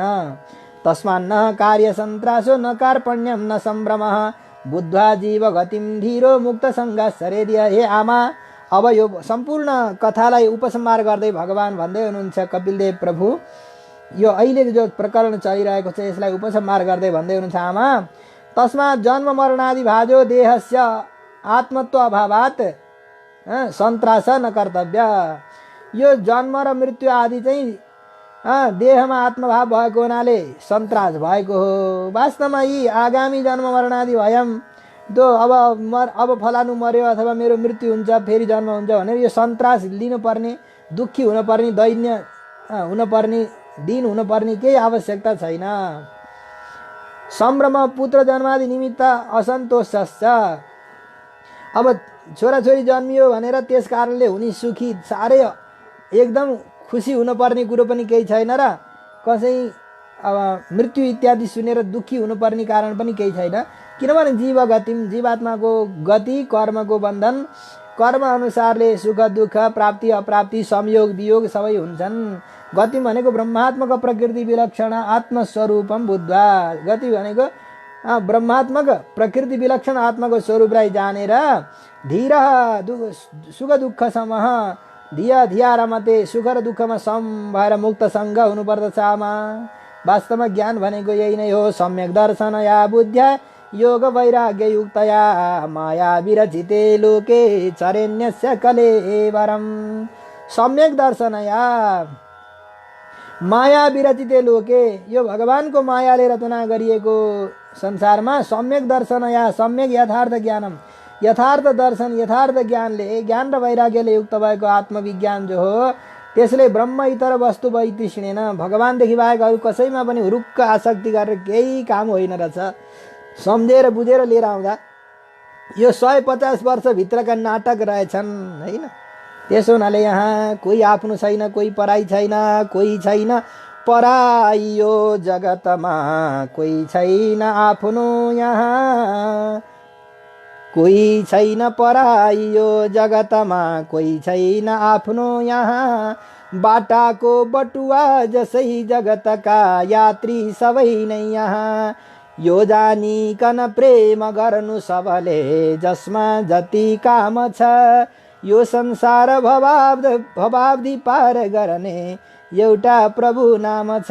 भगवानको नाम सारा, अरू कोही केही सारा हुँदैन भनेर यहाँ जसलाई आफ्नो सम्झिन्छ, जसलाई पराई सम्झिन्छ, न कोही पराई छन् न कोही आफ्ना छन्।